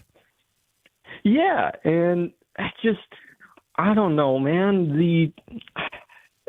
It's looking more like a feature than a bug with the pass rush. We haven't generated it in, well, really all season, and I like the guys we have, but, I mean, Muhammad, like, that's supposed to be my second guy next to Hutch generating I mean, you're waiting pressures. for Davenport or you're waiting for Pascal. Look, the approach has been faulty for years. I don't know what this organization has against putting someone opposite Hutch. I don't know why they're so particular. I don't understand why they almost feel a need to mock the fan base. But we're sitting here, and again, you want to know why that game looked the way it looked? Look no further. Jameis Winston, second most time to pressure in all of the league yesterday. Almost 3.3 seconds. That is an eternity. And if you run into a team like the Rams and that's what you're going to put on tape, you're going to play the Eagles again, that's what you're going to do, It's not going to work. Because Devontae Adams has gone back in time. So they've got to fix the pressure. Now, listen, here's the other thing, Jared. The only reason that pressure eventually gets there, these mystical Hutch pressures that all the PFF devotees turn into Mel Tucker in a hotel room over, is because it takes 3-4 seconds. Well, congrats, you eventually found your way there. Those aren't effective pressures. So look, they've got it. The secondary does a pretty damn good job game in, game out. I don't know what yesterday was. You can afford time. The Giants don't have anybody. Wan'Dale Robinson is a slot trinket. Right. And I guess they were trying to mix it up between the man and the zone. And they're like, Jameis was like, if you're going to play man, I'm going to keep throwing to the guy. And like, he basically called you out and said, keep playing man all you want. And can I ask a question? What was Derek Barnes doing attempting to tackle Jameis Winston? Okay, you know what? What was that? Here's what happened. I was mortified. He explained he was rushing the passer, and then he realized, oh, this is a trick play, and Jameis is starting to leak out, so he went and followed him so that Jameis just wouldn't be wide open. Okay. He probably would have been better off just letting him be wide open because Jameis then stiff arms you and then stumbles into the end zone. That was, for Derek Barnes' sake, and he's been a very good player for the Lions, I hope they burn the tape. Yeah. They need to turn that into like Wilt Chamberlain's 100-point game that doesn't exist on film. Here's the thing. Because they won, maybe all the linebackers will get a photo of that, and that'll be his Christmas gift, and they'll all wear it to the Christmas party. He doesn't deserve because that. That's won. not right. Because they won. Had they lost this, it'll get burned. But you can laugh when you win. That was insane. The only thing missing was like the sound effect. No! As he goes flying, and I'm like, wait, what? Yeah. Jameis. That wasn't Lamar Jackson. And on the other end of the spectrum, it wasn't Derrick Henry. It was Jameis Winston. And I went, my God. We were going to cut a new. There was going to be a new open cut had they won. I'm still in disbelief the Giants had a 10-point lead in the fourth quarter. But that's, again, I think it's okay to have concerns. But when you need, here's why you should have concerns, Mike. And I didn't mean to cut you off. you're But fine. when you need other teams to have blunders and screw things up in order for you to win, that's a concern. You didn't win on your own merit. You won because the Giants didn't know how to manage the clock in the final 2 minutes of the game. You won because a Giants defender slaps the ball and gives them an extra 5 yards so that Bates can barely make a kick. He doesn't slap the ball, hits goalposts, you lose. You won because the Giants did a lot of stupid things late. That's who we are. are. You didn't win because of your own merit. That's why I'm saying there's something wrong. You can't make it to the Super Bowl off of luck. Go to Johnny, 97.1. Johnny, how you doing, buddy? Oh, hey guys, how are you? Johnny, what's the good word? Let me set the scene for you. You and your wife are at a Friendsgiving. You like the people there. They're your friends. You like the husbands because they're your wife's friends. And go, you know what? Hey, you want to throw in the Lions game? Go, sure. Why not? I'm a guest here. That sounds great. And all of a sudden, you see Jameis Winston stiff-arm Derek Barnes. You're sitting on a couch, and your heart's in the floor. And you're looking at yourself going, what evidence do we have this season that we are anything close to a champion? And at that point, I said, you know what? Let's lose. I want to lose this game because the fans need to realize that we are not where we need to be. We haven't proven it. And we have pointed out the problems way in advance, and Brad Holmes has failed to do anything about it. There were solutions in the preseason and regular season that could help us get to where we want to be. And we've done nothing about it, and we should be pissed. Now, doesn't mean we're cooked, but man, something's wrong here. No, so if you had to pinpoint it, and obviously there's always a multitude of things, but what's the one thing that you think stands out above all? Well, okay, so I've thought about maybe two not-so-obvious things. They gave Jared Goff a lot of responsibility, and I see a lot of these, like, go to Amon-Ra, go to Amon-Ra. I know that's normally a good idea, but we're very obvious on our play calls, and even Jameis Winston's throwing to places that it's like he knew before the play started it was going to be wide open. So I'm wondering if something's wrong with the scheme and the obvious play calling, and I'm wondering if Jared Goff is just confused on what to do because he's got inconsistent time in the pocket and he doesn't know what to rely on. Well, I think you hit on it there. I mean, look, Johnny, he just looks like a quarterback right now. Doesn't trust his offensive line. He looks like he's a little bit sped up, and we all know he can't play that way. That's not the style of quarterback he is. You've got to protect him. That's just what it looks like to me. Play in, play out. It's a little bit off, a little bit hurried. I mean, Johnny, you know he's one of the most accurate passers in the league. How many times have we seen him, like even yesterday? You know, he throws that ball to Amon-Ra. That's a gimme. And instead, the ball's way out there and it gets tipped for a pick. And you're like, what the hell? What am I watching? He allows – Jared Goff is the quarterback because I was looking at Stafford. Stafford's got some, bigger boys playing for him. Goff, the way he throws, he can take a lesser physically dominant receiver and make them good. He didn't even have big guys on the Rams when he played for them. So his accuracy is his gift. And he's not getting to his point. And I just want to point out one other thing that I'm not trying to make excuses, but I wonder if the aftermath of a playoff match type game against the Eagles contributed to that catastrophe. Maybe. But then you would have to wonder, okay, the aftermath of the Eagle game into the aftermath of this game, does that show up on Thursday? Johnny, I don't know. I better not. I know. No, and look, I know I'm going to catch hell because I think they're going to win, and Rico's going to remind me if I'm wrong. But I know if we're having this conversation, something is wrong here. Green Bay, watch them play. Because remember, it was early in the season. Everybody was just getting their feet underneath them. My point is that's where you hold serve at Ford Field. Yes. You don't ruin people's Thanksgivings. You don't do it. Plus, Green Bay's running it every first down. I can't explain what they're doing in Green Bay. It's insane. And you also know that Parsons is going to be coming right up the middle. No, we don't. What do you mean? We have no pass rushers. What are you talking about? Overrated. Thank you. What happened to, do we have the caller Ed version? Yeah. Thanksgiving. Yes. It's back. Yes. Xavier Legette, 97.1.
Brought to you by Moran Buick GMC. The Lions just released their practice report. The following players didn't go: center Graham Glasgow, safety Kirby Joseph, receiver Khalif Raymond, and tight end Brock Wright. Corner Terrion Arnold missed the game yesterday and missed the whole week of practice with a concussion today as well. He was limited along with Brian Branch. I don't know what's going on, but something's going on. Pistons legend, this might be my last update. Pistons legend Chauncey Billups pled not guilty today to wire fraud, conspiracy, and money laundering conspiracy. His bond was set at $5 million, and he used his Colorado home as collateral. The Pistons back on the floor against the Pacers tonight. Pregame at 6:35 over on WWJ. Karis LeVert and Jaden Ivey are probable to play. That means the Wings are right here on the ticket, coming up at 7 o'clock against the Devils as well. According to Michigan football coach Sharon Moore, safety Rod Moore is likely done for the season. The x-rays on fullbacks Mac Bredesen didn't look great either. Michigan State football on an 8-game slide. Head coach Jonathan Smith was back at the podium and asked about his job security.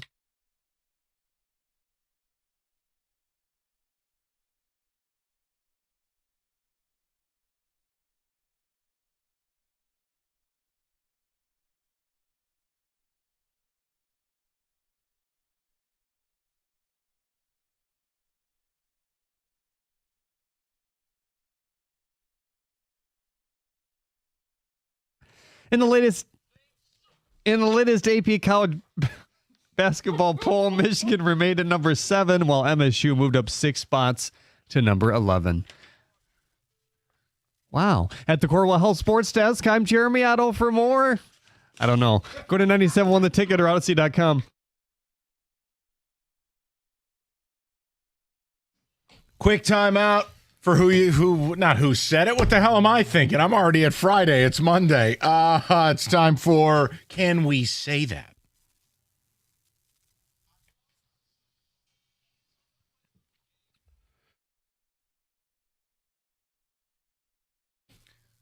Let's begin. All right, Mike. Over the weekend, before it actually even started, can we say that the 49ers were playing chess when it came to the contract of Brandon Ayuk, knowing he was going to opt out of things, and now they can basically void his deal? That $120 million deal means nothing. I think it is the ultimate lesson for fans and media. These deals are usually not worth the paper they're written on. They're splashy, they're exciting. 5 at 180, and then you lift up the hood and you go, wait, what? I was shocked. Yeah. I was shocked at just how bad of a deal it was. But yes, you played chess, and I will make an assumption you will have a major acquisition this offseason because that's what you do. Yeah. So, yeah, he said he wasn't going to fight it. He just wants out. That's spite right there. You just want that. I'm going to leave $40 million on the table. Is my man playing tonight against Carolina? No. Shadoris, Bedoris, Lenoris, Diamador, Majoris. Diamador, Lenore. Yes, he should be. He is a Key and Peele skit. Shinoribus, Lenoribus. This one's for you, Michael. Can we say the Giants may have waited too late to fire Shane Bowen? Yes. It should have happened at the end of last season.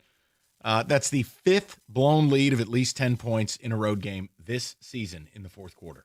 That's impossible to even have 5 leads of 10 points or more in the NFL in road games. Yeah. But to lose all 5 of them, well, that's why my father's currently walking on Telegraph. Big G, we're going to send somebody out. In a robe. We're going to send somebody to get you, man.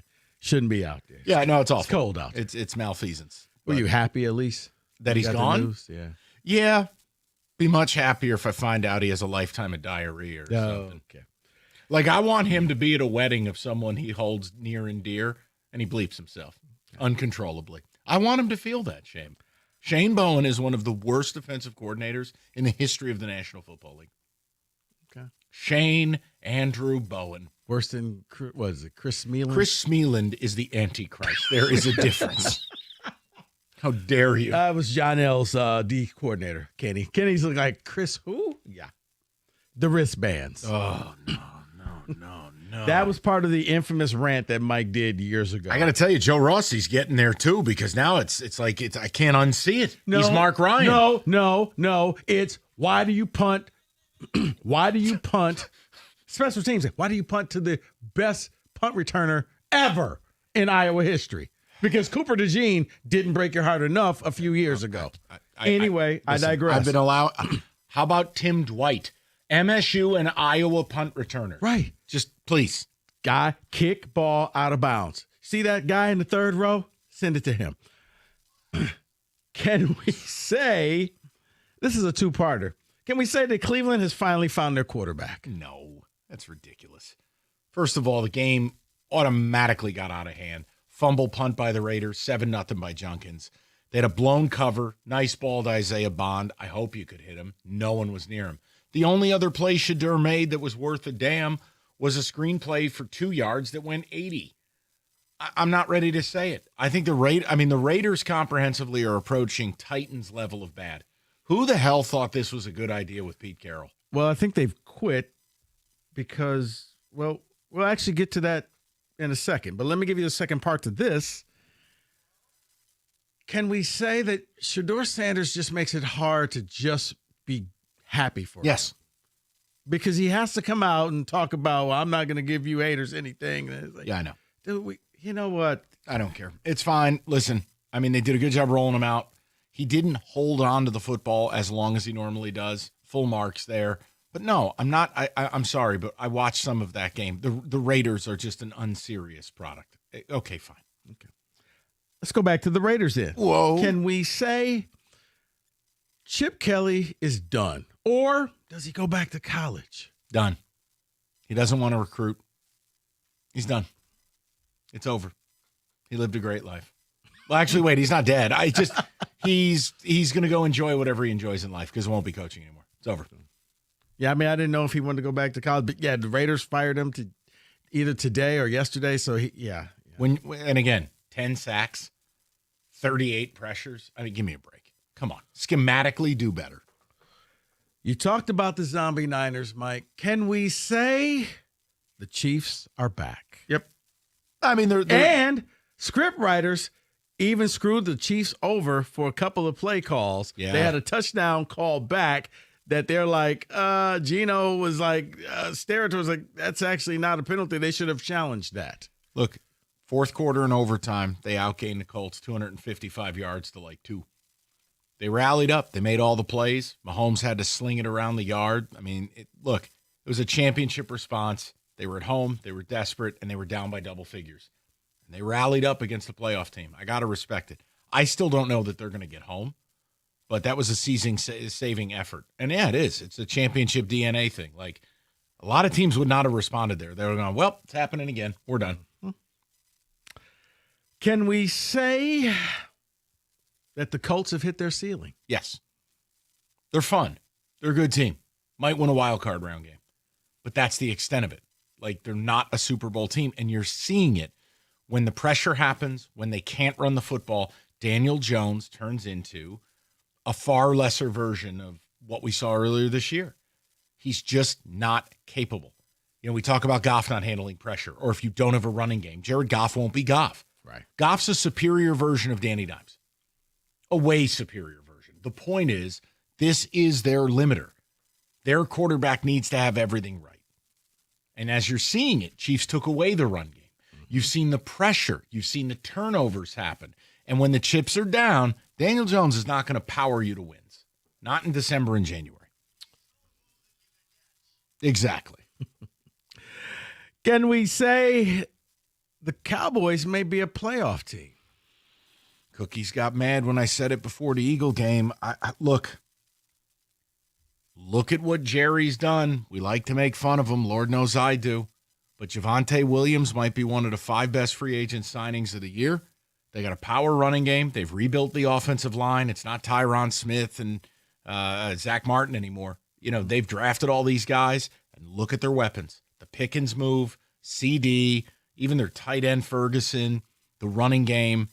And then, yeah, they've rebuilt this defense where Quinnen Williams is engaged and he's up for this. And you pair him with Kenny Clark, and it's made a difference. And they did. They pitched a shutout against the Eagles in the second half, and they rallied. They won. They're 5-5-1. They have a lot of work to do. But, Rico, I think they're interesting. And I'll tell you one thing. Our football team here better not screw around. That game looks a hell of a lot different than it looked a month ago. And their receivers with your secondary, oh, boy. Man cover against Pickens? No, I'm just saying that's 50-50 ball city. You want to talk about restarting their career? I don't know who this Pickens guy is. Well, he's growing up a little bit more. I mean, obviously last week, I don't know what the hell happened in Vegas, but Look, CeeDee Lambs has the dropsies like Amon-Ra. Pickens is their number one guy. Like it or not. Two more real quick. Can we say that the Patriots may be in trouble Yes. with Campbell going down? Losing not only him, but they lost their left guard as well, Wilson or whatever his name is. Yeah, it's a problem. Because, again, I'm not going to turn Campbell into a superstar. He's not. He's had an up and down year. But if his backup were better than him, he'd be playing. It's a major problem to lose the left side of your offensive line. Yes, I'm very nervous. And finally, can we say that the Rams are the only NFL team with no flaws? Yeah. I mean, I would say their kicking game. Okay. But they just signed tons of fun. Yeah. The kicker from Mizzou. Remember the 300-pound kicker? Yep. Yeah. Because Josh Carty was just bad. So I would say kicking game, but you've got the quarterback, you've got the running game, you have the skilled players. Defensively, they're all over the place. And now the Rams have reached levels of like rehabbing players. They're taking former failed first-round draft picks from the Commanders, and they look like Pro Bowlers. Yeah. Devontae Adams looks like he's in his prime again. Just had to get out of Vegas. He's catching the ball and running down the sideline through the tunnel. All right. That's Can We Say That? 97.1. David Femininio, every lawyer says the same damn thing. Experience and things. Look at my fancy office. Here's the difference with David. He's got the track record and all the other bells and whistles, but it's about getting in the mud and fighting. It's about fighting for you, handling cases personally, not just delegating. 855-65-CRASH or visit getdavidgetpaid.com. That's getdavidgetpaid.com.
All right, we'll get right to the people unpacking yesterday's Lions comeback win. And again, hey, man, wins are wins. You'll always take them. But I think it's more than okay to say, you know what? All right, something's wrong here now. We're talking 4 or 5 weeks of this. It doesn't look right. Now, Dan Orlovsky said on ESPN today, the Lions' offensive line is not good enough to win a Super Bowl. He was very blunt about it. Look, I think the line of scrimmage in total, I think it's the offensive and defensive lines. And I'm concerned. I mean, you give up 500 yards to the backup zombie Giants, problem. And look, from an offensive standpoint, it doesn't look right. Thank God Jameer went superhero mode. Also, shout out Shane Bowen for not having Dexter Lawrence on the field for the second touchdown run, but why bother? The point is, play in, play out, Goff is getting pressured and hit and sacked more. That's factual. The offense doesn't look right. Are we just living in a post-Sam Laporta world now, and this is what it's going to be? How about Khalif Raymond getting hurt? Still nothing from Tesla. Yeah. They need another weapon to rise up, it seems, and it's not there. Yeah, you still had some drops from St. Brown, and that is weird because he's one of the most sure-handed receivers in football. I don't get what's going on there. Bro, him and CeeDee Lamb, I'm watching him like CeeDee had a bad one yesterday. Touchdown. Yeah, it was in a breadbasket, and he's calling for a flag. You don't need to flag if you caught the damn thing. Yeah, and then I'm like, okay, and J-Mo was pretty much MIA. Hater. Let's go to Mike, 97.1. Mike, what's going on, brother? Hey, Mike. Hey, guys. How's it going? Good, hey. Mike. What's on your mind? All right. I just want to talk about a few things. Yesterday, I mean, they won, but, like, I texted my buddy, and I was like, man, this is a chore to watch. And he has season tickets. He was there in person. And we just both felt the same way. Like, it was a chore to watch. Like, I felt the same way watching them yesterday that I felt about Michigan all season long. Like, yeah, I'm watching, but I'm not particularly enjoying it. Yeah. You know, I think Brad Holmes, I think you guys kind of touched on this as well, but I think Brad Holmes has approached smartest man in the room territory. And I question the move to trade multiple picks to spend a top 100 pick on a wide receiver that has, last I checked, 3 receptions all season long, when you have a traffic cone for a center and your interior O-line is getting blown up repeatedly, down after down after down. And I'm of the opinion that you can never, excuse the double negative, not invest enough into your trenches, whether it's interior O-line, tackles, defensive line. I mean, yes, they've invested, but I really don't call spending multiple picks to go up and draft a guy that's played Canadian college football a particularly wise investment. Now you're nailing it. No, Mike, listen, and maybe someday far away, Manu will be your version of Jordan Mailata, but in the here and now, he is not capable of helping this team. And you knew it when you drafted him. It was going to take years, plural. It's the same thing with the Tesla thing, and I'll own it. I got it wrong. I thought I understood what they were doing. Then they paid J-Mo. Then this kid catches a touchdown week 1, albeit garbage time, but you go, okay, hey, I see it, and it's been nothing. And they're starving for some playmakers here, and he's not doing anything. Khalif Raymond leaves the game, not doing anything. And you're in a win now window. See, Mike, you're going to be right about it, and I got to own it. I got it wrong. And Mike, so much of this offense is predicated on that old line. It doesn't matter if it's pass pro or if it's run blocking. That entire offense the last couple of years has hummed, has depended on elite O-line play. And I just don't understand it. Goff is not he's not a mistake eraser. Like, if he gets pressure up the middle, Goff does not have the ability to roll out, use his legs, tuck it, run. He's just not that guy. And so I don't really understand, not investing more capital into the O-line. Well, and I'm going to be honest with you. Years past, at least. I mean, look, again, Zeitler wanting to go home. Did they make him an offer? Did they not? But Zeitler's not here. That hurt. Ragnow, you can't do anything about. A veteran made a decision that was right for him and his family. I can't knock him, and I also can't rip the team.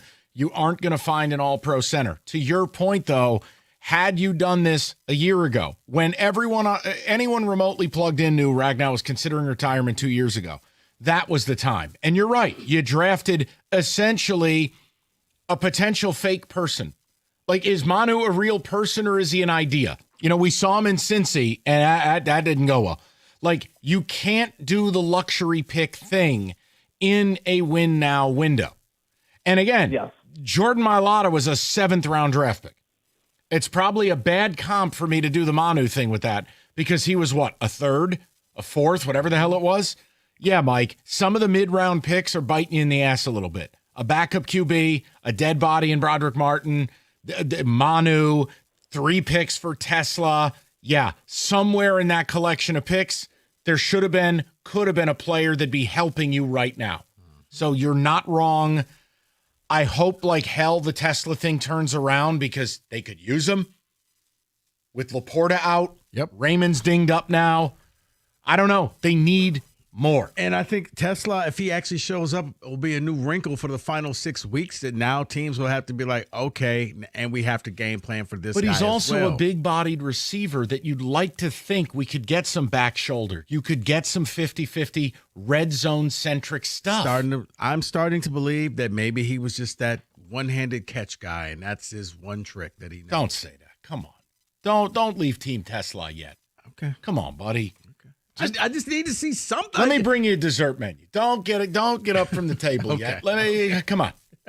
Let me pour you a little anisette. You'll be all right. Just look, you've already won. I'm just holding out hope. No. Stop, because there was no winning with this. I know. Okay, there's no winning. I want to see the young man do well. I want to see it's going to be a worthwhile to get rid of those picks. I need to see something. I thought after the first game, I'm like, okay, even though they lost, they found a way to work him in the final minutes. He got a garbage touchdown, but a confidence booster. I'm going to be here. And then I just keep waiting and waiting and waiting for that breakout game where you're like, and here it is. Now, maybe it's still to come. Maybe we'll see it this time against Green Bay. And look, I still have faith they're going to beat Green Bay because for all the problems we have, I think Green Bay might be more messed up.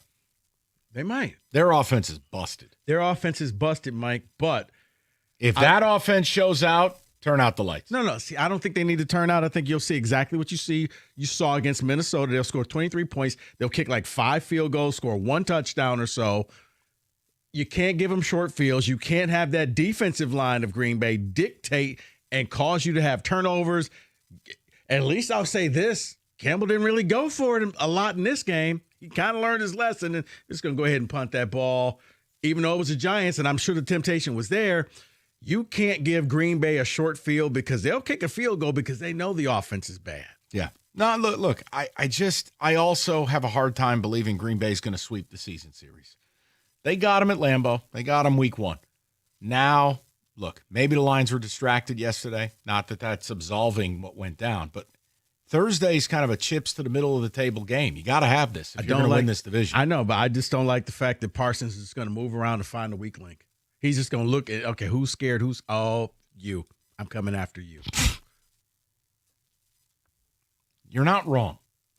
So let's hope you're correct about everything, about Jonathan Smith. No. The Jonathan Smith thing, all I said, guys, I said this off air to Rico. I said, listen, until or unless someone can explain the wisdom in MSU saying nothing, whether they're keeping him, which again, forget about the sentimental stuff of, hey, coaches can enjoy their Thanksgiving and tell, mommy and daddy aren't selling the house. Recruiting, all of it. Like, you have recruits you're trying to hang on to at signing day early December. Yeah, I know. It's MSU and our recruits stink. Thanks a lot, guys. The point is, they had the best kid in the state. If you're the best players in the state go to Michigan, that's what everybody says to me. Until they transfer. Okay, can we please? Okay. The point is, if you say he's coming back, that's your decision. Now, we'll deal with the ramifications, but okay, at least he would have a better chance to move forward. Or if he's not coming back, done. You get rid of him, you start your process, and you have an interim coach for the last week or two.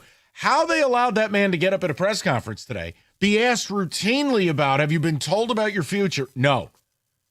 And then he admits, coaching's a week-to-week thing now. Goulet.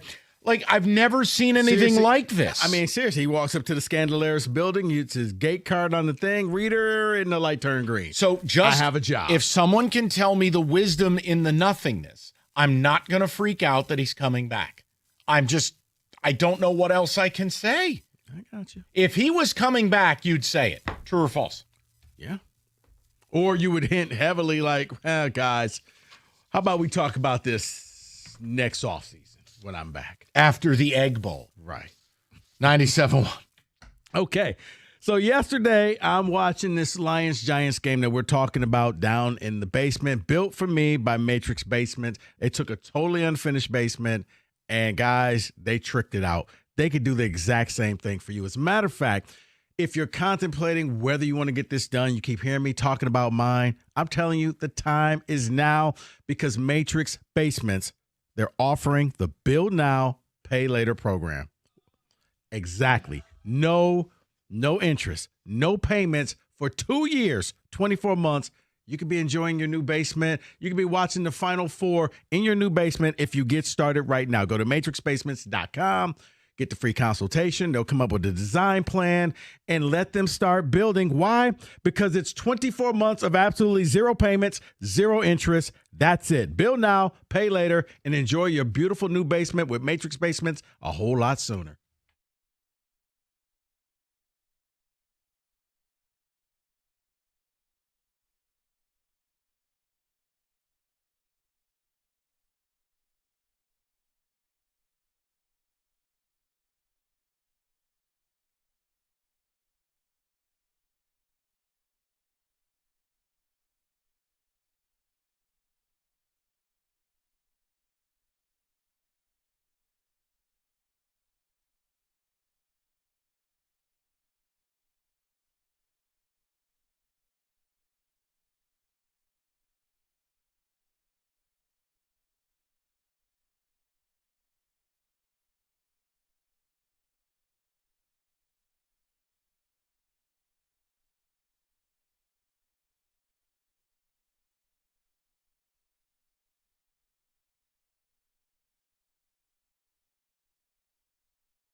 Brought to you by MyMichiganRoof.com, Lions Center Graham Glasgow, safety Kirby Joseph, receiver Khalif Raymond, all missed practice today. Corner Terrion Arnold was back in a limited capacity after missing all of last week in concussion protocol. Jaden Ivey is probable to play again for the Pistons tonight against the Pacers. Here, the 7 p.m. tip over on WWJ. The Red Wings face the Devils right here on the ticket at 7 o'clock as well. Michigan coach Sharon Moore said that safety Rod Moore is likely out for the season. At the Corwell Health Sports Desk, I'm Jeremy Otto. More at 5 or at 97.1theticket.com.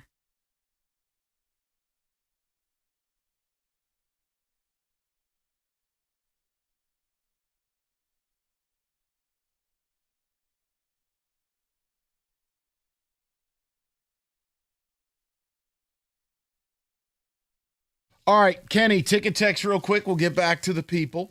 Talking about the Lions, talking about, obviously, look, your biggest concern, there are several, but what is your biggest one? And then we did have a little discussion, like, if the broadcast is saying Aiden is nowhere, that tells you a lot. And I'm sorry. Like, they're not in the business of shredding players. They're in the business of hyping the product. Like, no, stop with the PFF created stats and stop with the whole Lions PR department. Oh, a historical day. Historical day. You didn't know the guy existed until the last play of the game. You can miss me with these mythical quarterback hits. And I gave you real data. Time to pressure. Jameis had the second most amount of time till pressure arrived in the entire league yesterday. You don't get to talk about playing well as a defensive lineman if that's the case. And bottom line is, if you're telling me he's doubled all day and he's not good enough to beat the double, then he doesn't deserve $45 million a year. Bingo. And your GM needed to get him the help that most reasonable people wanted. I think Aiden's a really good player, but I'm getting good and damn tired of this apologize and rationalize at all costs. There's always an excuse when he doesn't perform. And then the best part is he'll go out and have a 2.5 sack game against a third string tackle and a tight end, and people will be having babies in their pants. Mm-hmm. It's okay to just talk about it on the level. They need more from him, especially because, hey, newsflash, the other guys on that D-line aren't good enough. You can thank Brad for that. Your 4-man pass rush is terrible. And that scares me as far as having a parade in this town. Yeah. Jameis Winston and that Giants offense for 500 yards? That's what got scary. It's like, man, Jameis is out there carving this team up all the time in the world. Wan'Dale Robinson hadn't had a game like that since, week 1 or 2 of the season? Other than that, he was getting like 30 and 40 and 50 yards a game. And yesterday, I was just like, who is this guy? How is he so open? Crazy. Like, what is going on? Like, okay, I get the trick play, but he was just beating the corners regularly the entire game. Kenny, ticket text. What do you got, brother? My mentality is we are screwed for 2025. Something is wrong here. You're not. Okay, hold on. I don't think it's fair to say you're screwed. You're still going to make the playoffs. I still think you got the inside track to win the division. I think you're beating the Packers.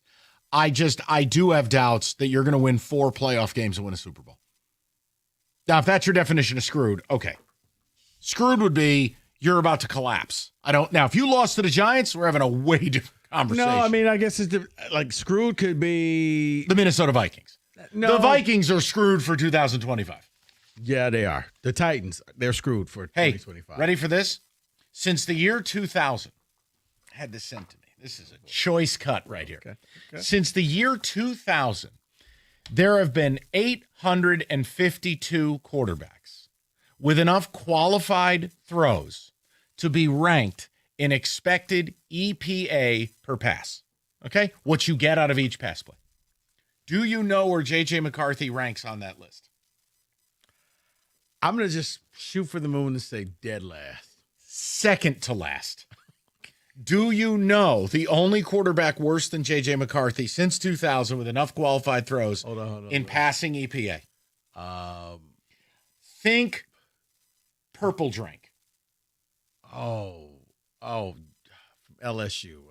I'll just give it to you. Jamarcus Russell. Yes. Jamarcus is 852 and J.J. McCheater 851. That's historical context for how bad he is. So when people ticket text in, we're screwed. No, the Vikings are screwed. You are not screwed. Well, yes, especially when you look at, these guys were all Vikings and we let them go to keep him. What I think you're seeing is the downside of the whole Stallions thing in real time. Well, or drafting a quarterback who played Service Academy football. That's what do we I'm always saying, talk? Come on. He only threw the ball 15 times a game. But that's no. I think for them, like for Lions fans, you would consider yourself screwed if you lost to the Giants. No, that'd be different. No, if you're out of the playoffs in the first round again, it's just like, okay, what are we doing? I don't see any scenario, barring things I won't put into the universe, that this team doesn't make the playoffs. No, I said am nowhere losing near that. in the first round of the playoffs. Oh, I think that's plausible. That's where you're screwed, because it's like, okay, you keep getting me hyped for this regular season. We win these games, and then the playoffs start, and nothing. No, that's plausible. I don't have this feeling of invincibility with this team that I've felt in the past. Now, I'll feel as strong as you are about making the playoffs. They go out there. Just say it. They will beat Green Bay. They beat Green Bay. Repeat after me. And then they beat the Cowboys, and I'm with you. Repeat after me. I can. I will. I must. Beat the Packers. They're beating the Packers, okay? If this is what it takes. They are not going to you know what? If this is what it takes, Mike, something's wrong. They're here. not going to poop in the punch bowl. They're beating the Packers, damn it. Do not ruin Thanksgiving for humans. Stop it. Big G still walking, okay? You can't lose. His Sunday got ruined. My dad looks like Heath Ledger when he dressed up as the nurse. Trying to detonate the hospital. My poor father. He's just walking on Mikey, it's not working. He's walking along the closed section of 696. This isn't working. My poor, I haven't even talked to him. Hopefully he knows the DC got fired. I don't know. Did he take his phone with him? Kenny? We may have to send Rip to go get him. Oh, boy. See, and we get this text quite a bit now are you guys noticing any elements of SOL? I know we won, but I'm noticing it. No, SOL would have been a loss. SOL's dead, guys. SOL is a lazy, contrived crutch. No, stop People it. use SOL, though, as like, I think people don't think it's dead. I think it's a zombie that people are waiting for it to raise out of the ground. That's just copium, brother. I That's just agree. looking for something what it to blame. SOL is so insulting to what Brad Holmes and Dan Campbell and Sheila have done for this franchise. No, I think it's turned to a new level of SOL. It's not that old. It's the new and improved. It's the remix. It's now you went 15-2 and you had the number one seed. You saying like SOL Premium, SOL Plus? Right. This Gold Pass. Right. This is that next level SOL. I choose ad-free SOL. Right. Like, come on. You were up 17 points and you lost. Whatever SOL was, you've infected the Giants with it. Now we're SOG. Same old Giants, soggy. I knew we were losing yesterday. It was just a matter of how. When it came to the third down play, and you didn't pick up the touch. You mean the third down play where we lined up like we were 1971 Oklahoma and we were going to power the ball through the end zone? Please, don't start. Or that same third, or scriptwriter, same third down play. The Lions were actually offside. We're not allowed to talk about those things. Okay. According to some Lion fans, the reason Hutch didn't have a day was Alamanure was false starting all day. Oh, okay. The levels that people will go to defend players who don't care about them is something I have to have it studied. There has to be someone at U of M or Michigan State or one of our fine universities that can study the psychology of fans caping up for athletes. I can't understand it. No, Mike, it's very simple because the athlete is you if you could play on that team. Whoa. So you're living vicariously through that person. JJ didn't. Dead giveaway. Woo!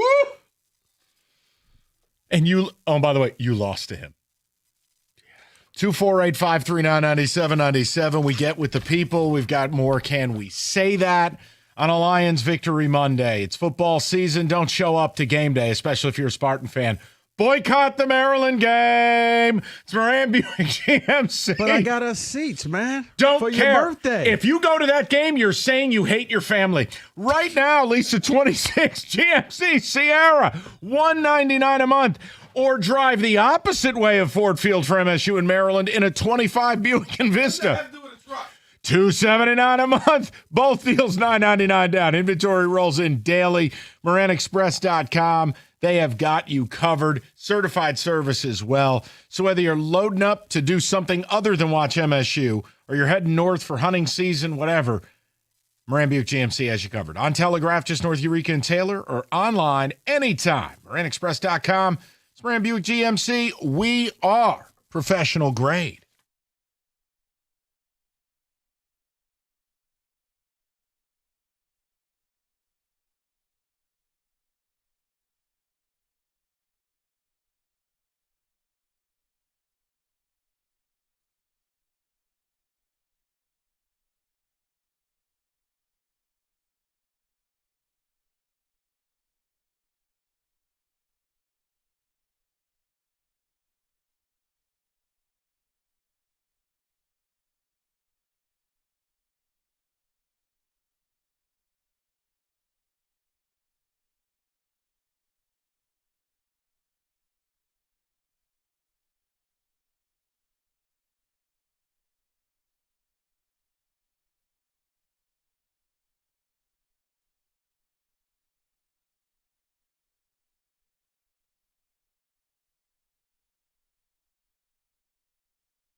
Is this college or pro? This is college, my friend. Go ahead. We can go pro. Which one do you want?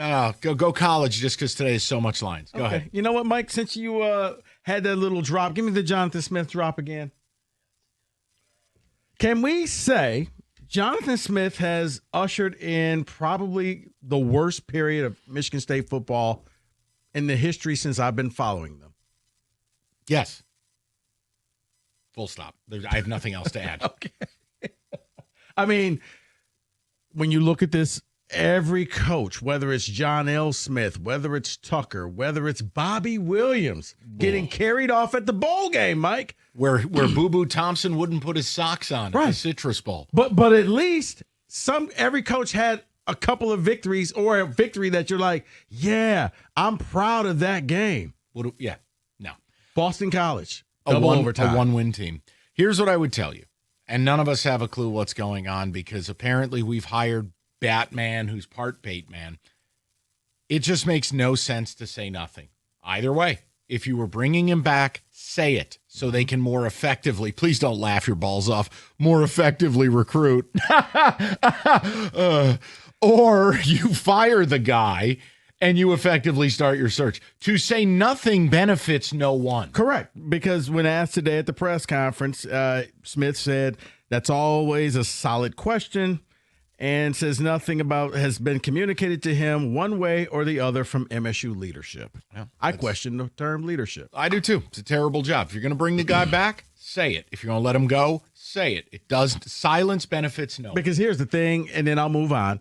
He's going to make his money if he gets bought out. But I'm looking at all the assistant coaches and the grad assistants and all of that coming up, not knowing what their future is for the holidays. Like, I don't know if I have a job or not. So let's hold off on the vacation and the Christmas list and all of that until I know I got a job. It also bothers me. I had an epiphany this weekend that even as the defense has made incremental improvements, I have no choice but to dislike Joe Rossi because he's Mark Ryan's doppelganger.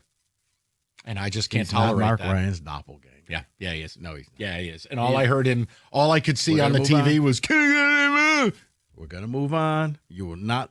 Joe Rossi's a great individual. All well, right. He shows up for work on time. Can we say Ole Miss should just fire Lane Kiffin? 100%. Just walk in. Don't tell me. We'll let you know after the Egg Bowl. Okay. No. Full stop. Yes. We're done. You can leave. Yeah, and I think by the time the Egg Bowl gets played, there's going to be leakage. I think Ole Miss should have had the conversation. It would have been very straightforward. Here's your contract extension. Take this or you're fired. Period. Because what do you say to your boosters who have paid for this team? They're number 6 in America. They're going to the playoff, and this guy's pimping in an alleyway? What on earth? Kenny, I know the SEC just wants it more. You shouldn't be allowed to offer somebody's coach $100 million when they're on a playoff drive. I couldn't hire Dan Campbell right now, could I? No, and let me say this. What has Lane Kiffin done to deserve a $100 million contract? I'm going to check his trophy case. He's fallen up in life quite effectively. You know what's funny about this whole thing is that this sport has taken such a tailspin where none of this surprises me anymore. I'm like, all right, fine, whoopee cushion. No, Kenny, it doesn't surprise me. But it's gotten to when you take a step back. Okay, Nick Saban, I understand. You're like somebody who's won something. Like, what has Lane Kiffin ever won? See, you're thinking with your brain, not the way the sport actually works. That's your first mistake. I wish Mel Tucker thought with his brain. He did. The other one. He thought with the... He told you what he was going to do in his slogan. All right. Whoa. Boy. Can we say USC should just move on and get a new coach? Well, from Lincoln Riley? Yes. Yeah, I'm most of the way there. Look, I think the problem for Lincoln Riley, 6-13 against ranked teams on the road. I mean, that's pretty brutal. They don't travel. Go look at their road performances. It's so bizarre. It's becoming very Franklin-esque. Yeah, but again, all right, if we're going to get rid of him, what's your angle here? I think USC's problem now, you're still in Los Angeles and you're in a conference that's primarily 2,000 miles away. It's just... But I look at everything, the package that they gave him. How about this? If they don't make the playoff next year, fire him. Go into the season with an understanding. The minute you lose your third game, gone. That's probably the middle ground for me. Can we get that at MSU? That'd be Notre Dame. You know they're going to put a bullet in them. You'd have to have a living, breathing AD to do that. Okay. Can we say that BYU will be in the playoffs? No. Just no, I can't. No. I hate them. Kenny, you going to the party? I'm not going to the party. You're on your own on this one, man. BYU in the playoff, brought to you by Super Soaker. I can't do it. I hate the way they play. Bachmeier's not that good. Shame on Cincinnati. Not one, not two, 3 missed kicks. No. The Big 12, no. To all of it. It's Texas Tech and nothing. Can we say that Jeremiah Love has a lot of empty calorie stats? Running back from Notre Dame. The problem is, who doesn't? If we're talking Heisman, now here's what I'd argue. You know how many carries he had Saturday? 8. I know they won 70-7. Shout out Syracuse starting a tennis player at quarterback. Oh, my. Honestly, they could have started Tirico at his current age at quarterback, and it would have been better than whatever the hell they threw out there. I've watched that kid play. I watched him 2 weeks ago against North Carolina. Bro, you can't be at Syracuse and what'd they do? Take a lacrosse player? Like, who is this kid? Look, I think Love belongs in New York. I think he's spectacular. And it's also the worst Heisman Trophy year ever. So do what you want. Okay. Can we say what? And Mike, this is a softball for you. What? Illinois frauds. Yes. Yeah, but again, you know, what's the comp? You know, like what are we expecting? Brett Bielema to take Illinois to the playoff every year? They just lost to Wisconsin. Okay, frauds. Yeah, no, that's a bad one. You know, it's actually worse when Luke Fickle's showing more progress than Jonathan Smith. Yeah, Luke Fickle got the vote of confidence, and all of a sudden they started winning. Remember, Illinois was at once the 12th team. They were ranked 12th in the nation. Probably a little faulty. I just don't view Illinois as being one of the – Illinois is not a good program. Never has been. I mean, if you want to go back to like Red Grange or something, sure. I don't know. I can't get the Lou Tepper era out of my mind. Okay. Can we say Florida State got it right keeping Mike Norvell? No. We can say they didn't have $70 million lying around to buy him out. His buyout is like something like $65 million. Rico, they don't have an out. Have we reached the point now where college teams, because of their foolishness, are genuinely? We always hear you're married to that coach, but it's cheaper to keep her. You're married to this guy, and you got to figure it out. Because now it's not the donors buying the players out, and you just recruit better players. It's the donors having to buy the coach out, pay for the new coach, and buy the players. The whole thing is fugazi. Imagine going to a donor who helped pay for the roster and then going, okay, hey, now we want you to pay for the guy who coached the roster too. How many times are you going to go back to these people before they got no blood left in their body? That's the problem. And think about it. It's $60-something million. Right, but I'm saying it's to the point now where you can't afford the divorce because you're going to go broke, so you got to make this marriage work. You've described a lot of American households. Yes, I did. Have you looked at divorce rates? Can we say that Pat Narduzzi and Pitt may be the most dangerous team in the ACC because they may keep everybody out of the playoffs? Yeah. I picked them last week to beat GT. I told you keep the points. I'm going to do it again against Miami. Boosie Jones or whatever his name is, the running back. Honestly, you know, if I wasn't named Michael, my mom was going to name me Boosie. Really? I'm kidding. It's a fantastic name. But We're also, changing the new opens. Dude, Boosie. this Heinschel kid, he's 18 years old. He still has to look to the sideline for a permission slip to change the plays. He can play. His voice is cracking in the huddle. Look, I want Narduzzi to be the agent of chaos and keep everyone out of the playoff from the ACC. See, man, well, if Kenny's team does their job, they will. G-Tech's done. So then that means G-Tech's not going to playoffs. Nope. If they knock off Miami, Miami's not going. And then the committee's going to look at the ACC and say, so who gets in? SMU? No one.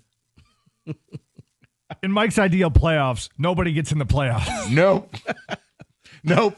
It's just a trophy in an empty room. Like, what's going on here? We just got the 80s out there playing rock, paper, scissors at the 50-yard line. It's Kirk Cousins' trophy case where there's nothing there. Nothing. He's got the Super Bowl cutouts. No Super Bowl trophies. All right. Let's do this again. Can Yes. we say that College Edition 97.1?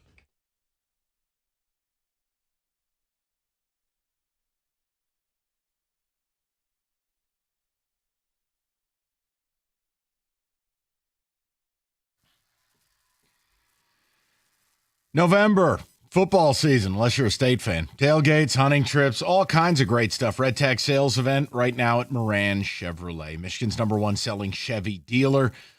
Once again, I'd say level up your tailgate, except if you're a State fan. Weekend Adventures, the 26 Silverado Crew Cab, perfect for hauling gear, or maybe just sitting in the woods by yourself, since you are a State fan.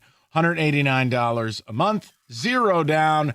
Gym employees and immediate family members, or the 26 Equinox LT, $279 a month, $999 down. Moran, they make it super simple, fast, stress-free. Whether you're buying, leasing, or servicing the ride, they got you covered. MoranExpress.com, or stop by on Gratiot, just north of 15 Mile in Clinton Township. Moran Chevrolet, where you always get the best price, period. Chevrolet, together, let's drive.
Brought to you by Precision Garage Door Services of Southeast Michigan. Lions corner Terrion Arnold returned to practice today in a limited capacity. He missed all of last week in concussion protocol. Dan Campbell's at the podium right now. He said that Arnold cleared his first round of hurdles today, but still remains in that protocol. Detroit had 4 players miss practice completely, including center Graham Glasgow and receiver Khalif Raymond. The Lions announced they'll wear their throwbacks for the game against the Packers as well. The New York Giants have let go of defensive coordinator Shane Bowen after the Lions' victory yesterday. Jaden Ivey probable to play tonight for the Pistons against the Pacers.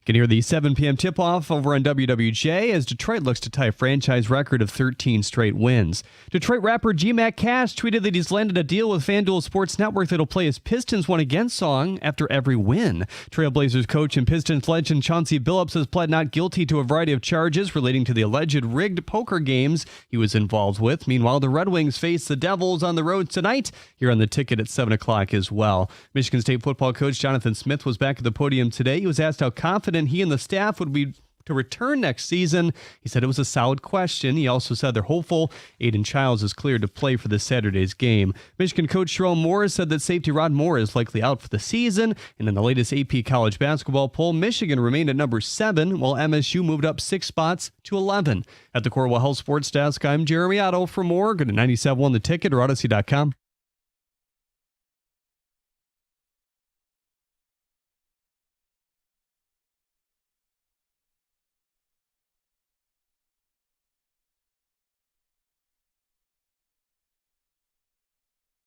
All right, let's get to it. I'm going to ignore the news about that song. My goodness.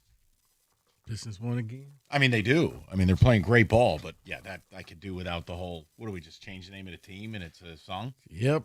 Got Tigers won again. Got it. Lions won again. Well, Good the Lions, gig if you get it. The Lions did win. People are conflicted, and that's what we've been rapping about today is, okay, is a win a win, or are you prepared to say, big take on ESPN today was the Lions' offensive line will prevent them from winning a Super Bowl.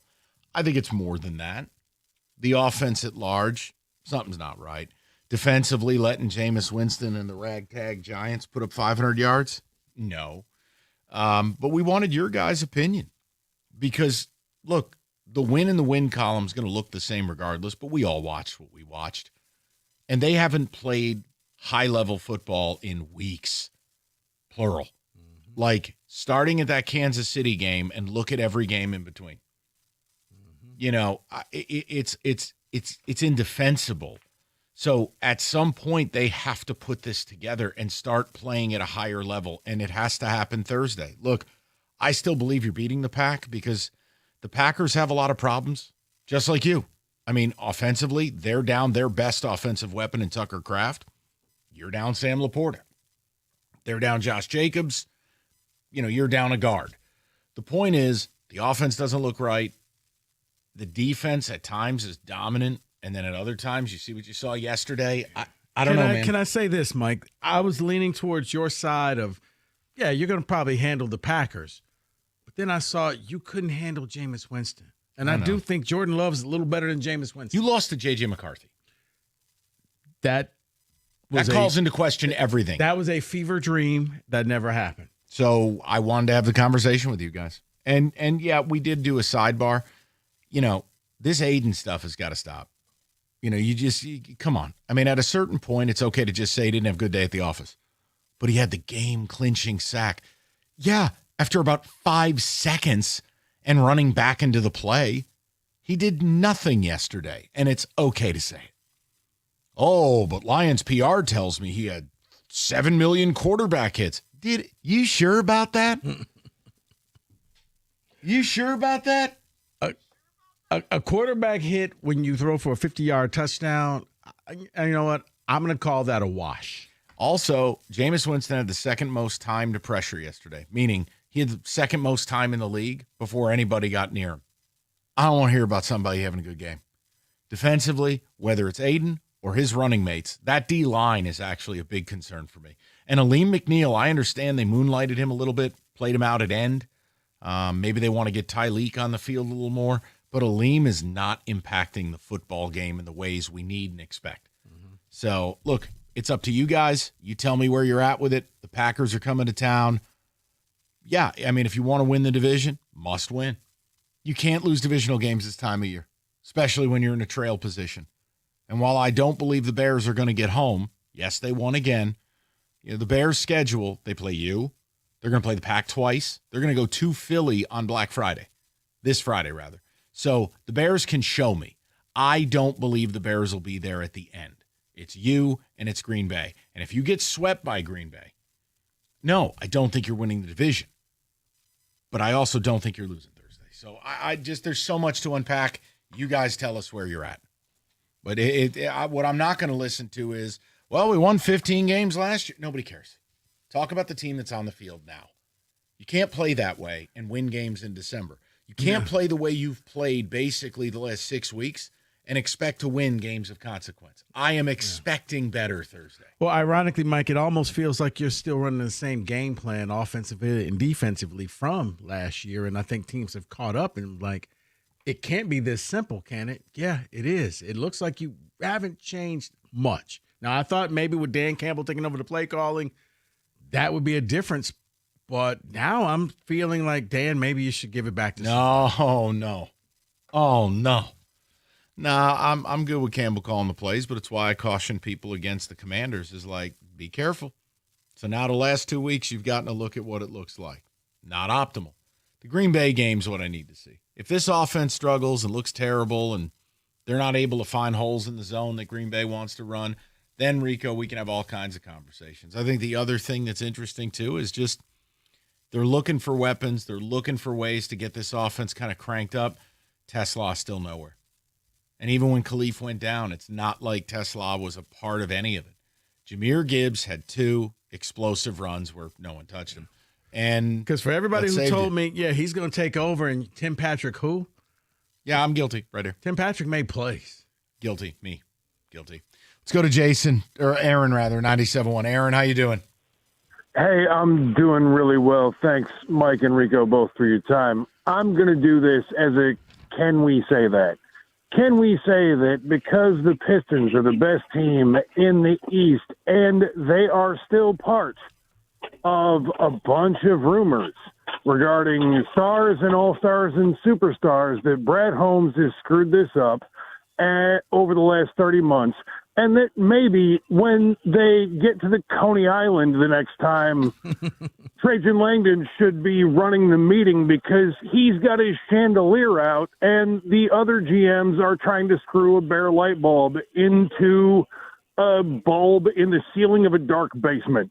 Not yet. Sorry. No, you're good. I know where you're going with it, but I think we can leave the Pistons out of the conversation and just look at what Brad Holmes has and has not done.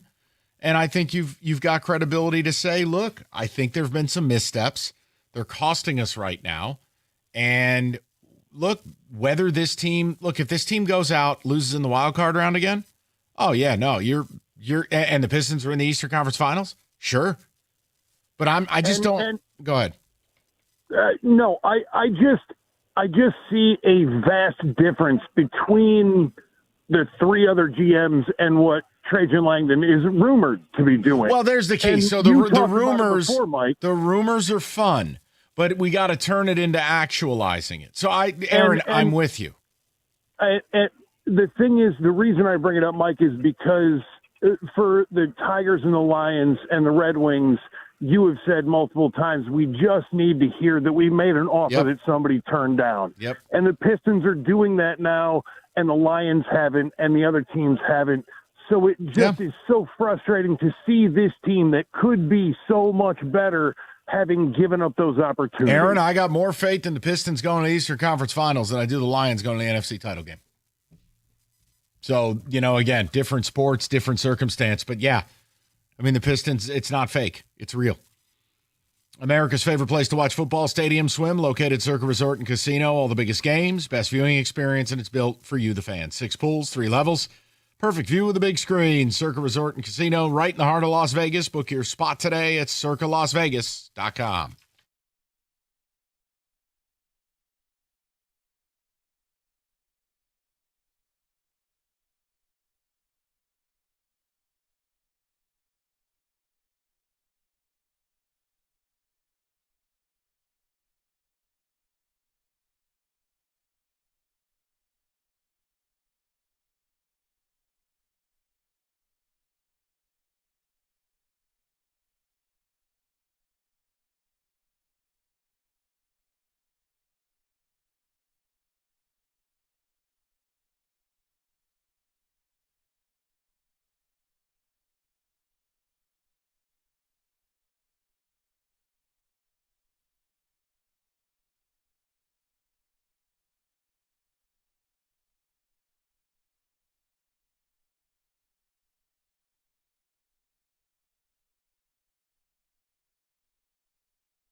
Thanksgiving, FanDuel's introducing a brand new way to build a parlay, and I'm still not clear on how this works. But okay, pass the leg. Here's how it works. You start a group build. You add your pick. You pass it to friends. They can add theirs, and when everyone's done, you lock in the group parlay with your own funds. Okay, seems straightforward enough, I guess. 50% profit boost to use on that build as well. FanDuel's got you covered. So, I don't know. Maybe you're a sicko like Rico. You're going to be rifling college basketball on Thanksgiving. Do whatever the hell you like. It's a free Abdul country. Jacoler. Yes. FanDuel.com/ticket. It's FanDuel. Play your game. 21 and up. Present Michigan. Opt-in is required. Bonus issued as non-withdrawable profit boost tokens. Restrictions apply, including any token expiration and max wager amount. See terms, sportsbook.fanduel.com. You get a gambling problem, call 1-800-GAMBLER.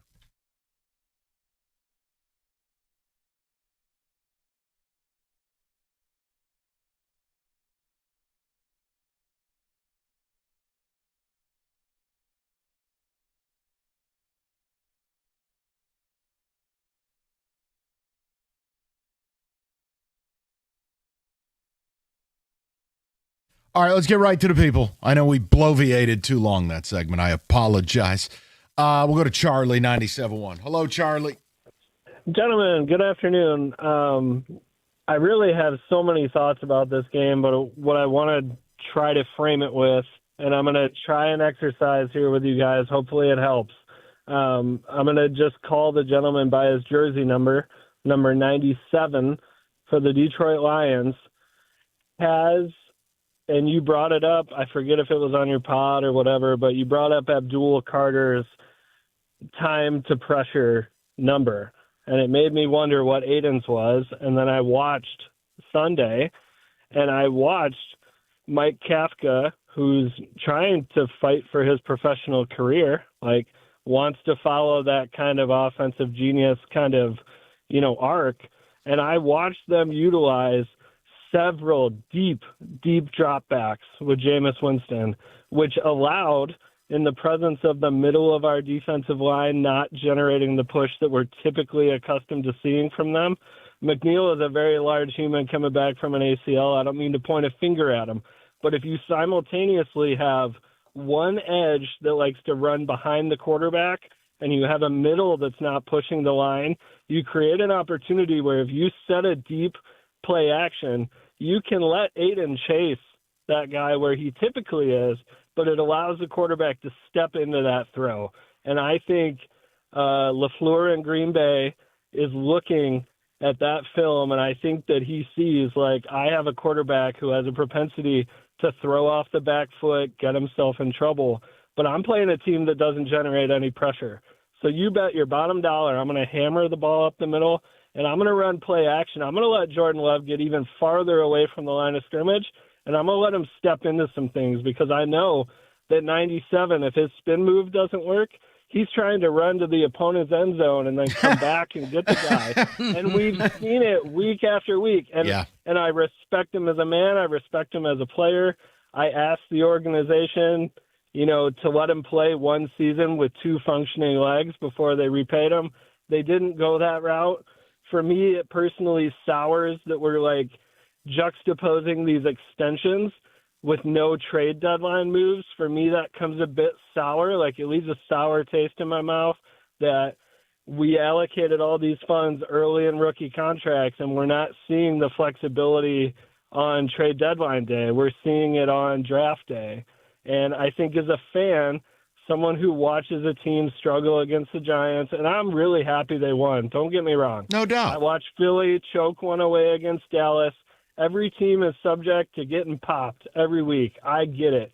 But if you guys watch the game on Thursday and you see a bunch of deep play action sets and you see Jordan Love just grooving balls down the field because the secondary can't cover for 4+ seconds, I just think it's really going to be telling on Thursday. And I'm tired of the Lions ruining Thanksgiving, but I think the recipe is there. And Matt LaFleur has a broken offense, but he's not a broken play caller. Well, Charlie, the problem with LaFleur, and I mean, it has got to be driving Packer fans insane. There is this almost obsession running the ball every first down. They are turning every first down into 2nd and 9. Now, look, again, if the running game's great, and I think the Lions at times, the running game looks amazing. Hey, man, 2nd and 4 is a great place to be. But for Green Bay, it's like 2nd and 9. I don't know the status of Josh Jacobs yet. It might be Emmanuel Wilson again. I like the point you're making. It's spot on. It's factual. Like I said this yesterday with Cookies, Charlie. Real easy. Part of the reason Myles Garrett's having the year he's having, they invested in the D-line, and they drafted my favorite player from the draft, which was Mason Graham. I know I'm not allowed to talk about Wolverines, but I loved Mason, and I wanted the Giants to take him. Why? I wanted to reinvest in Dexter Lawrence and Thibodeau and Burns. Mason is pushing that pocket from the interior, and Garrett, it's odd. Garrett seems to beat double and triple teams. Weird concept. Imagine that. And if I could make one more comment on the offense, I think the thing that's killing them the most is Jared Goff doesn't trust that middle. And when the Lions are hot and when the Lions are doing what they need to do, they're hitting those Jameis Winston level time in the pocket to hit those crossers. And if Jared Goff doesn't trust his offensive line, you're going to see a lot of Brock Wright in the flat for 4 yards. And it's really just killing the rhythm of the offense that he can't stand in there and know that he can hit J-Mo on a crosser. I think it's going to be very interesting in that game with Green Bay's defense. Charlie, it is another example to me. I want Dan on Thursday. Take the points. I think points will be at a premium. I will be very surprised if that game is a Wild West shootout. You know what? I expect the game to be a lot like the Philly game, where an ass kicking. No. When Detroit and Philly played, and it was really the points were at the premium. Philly decided to take the field goal, learn from it, right? And Detroit just said, "Nah, we need touchdowns." I don't share Charlie's sentiment regarding LaFleur. Something, you know what? Honestly, I can't do it better.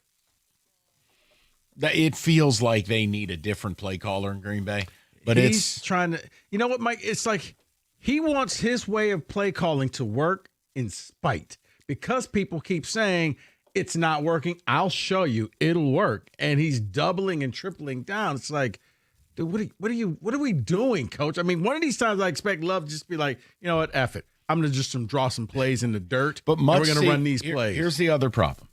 What I would compare this to is the Lions' approach to saying, why do we need a second rusher? We already have one, is the Packers basically with wide receivers.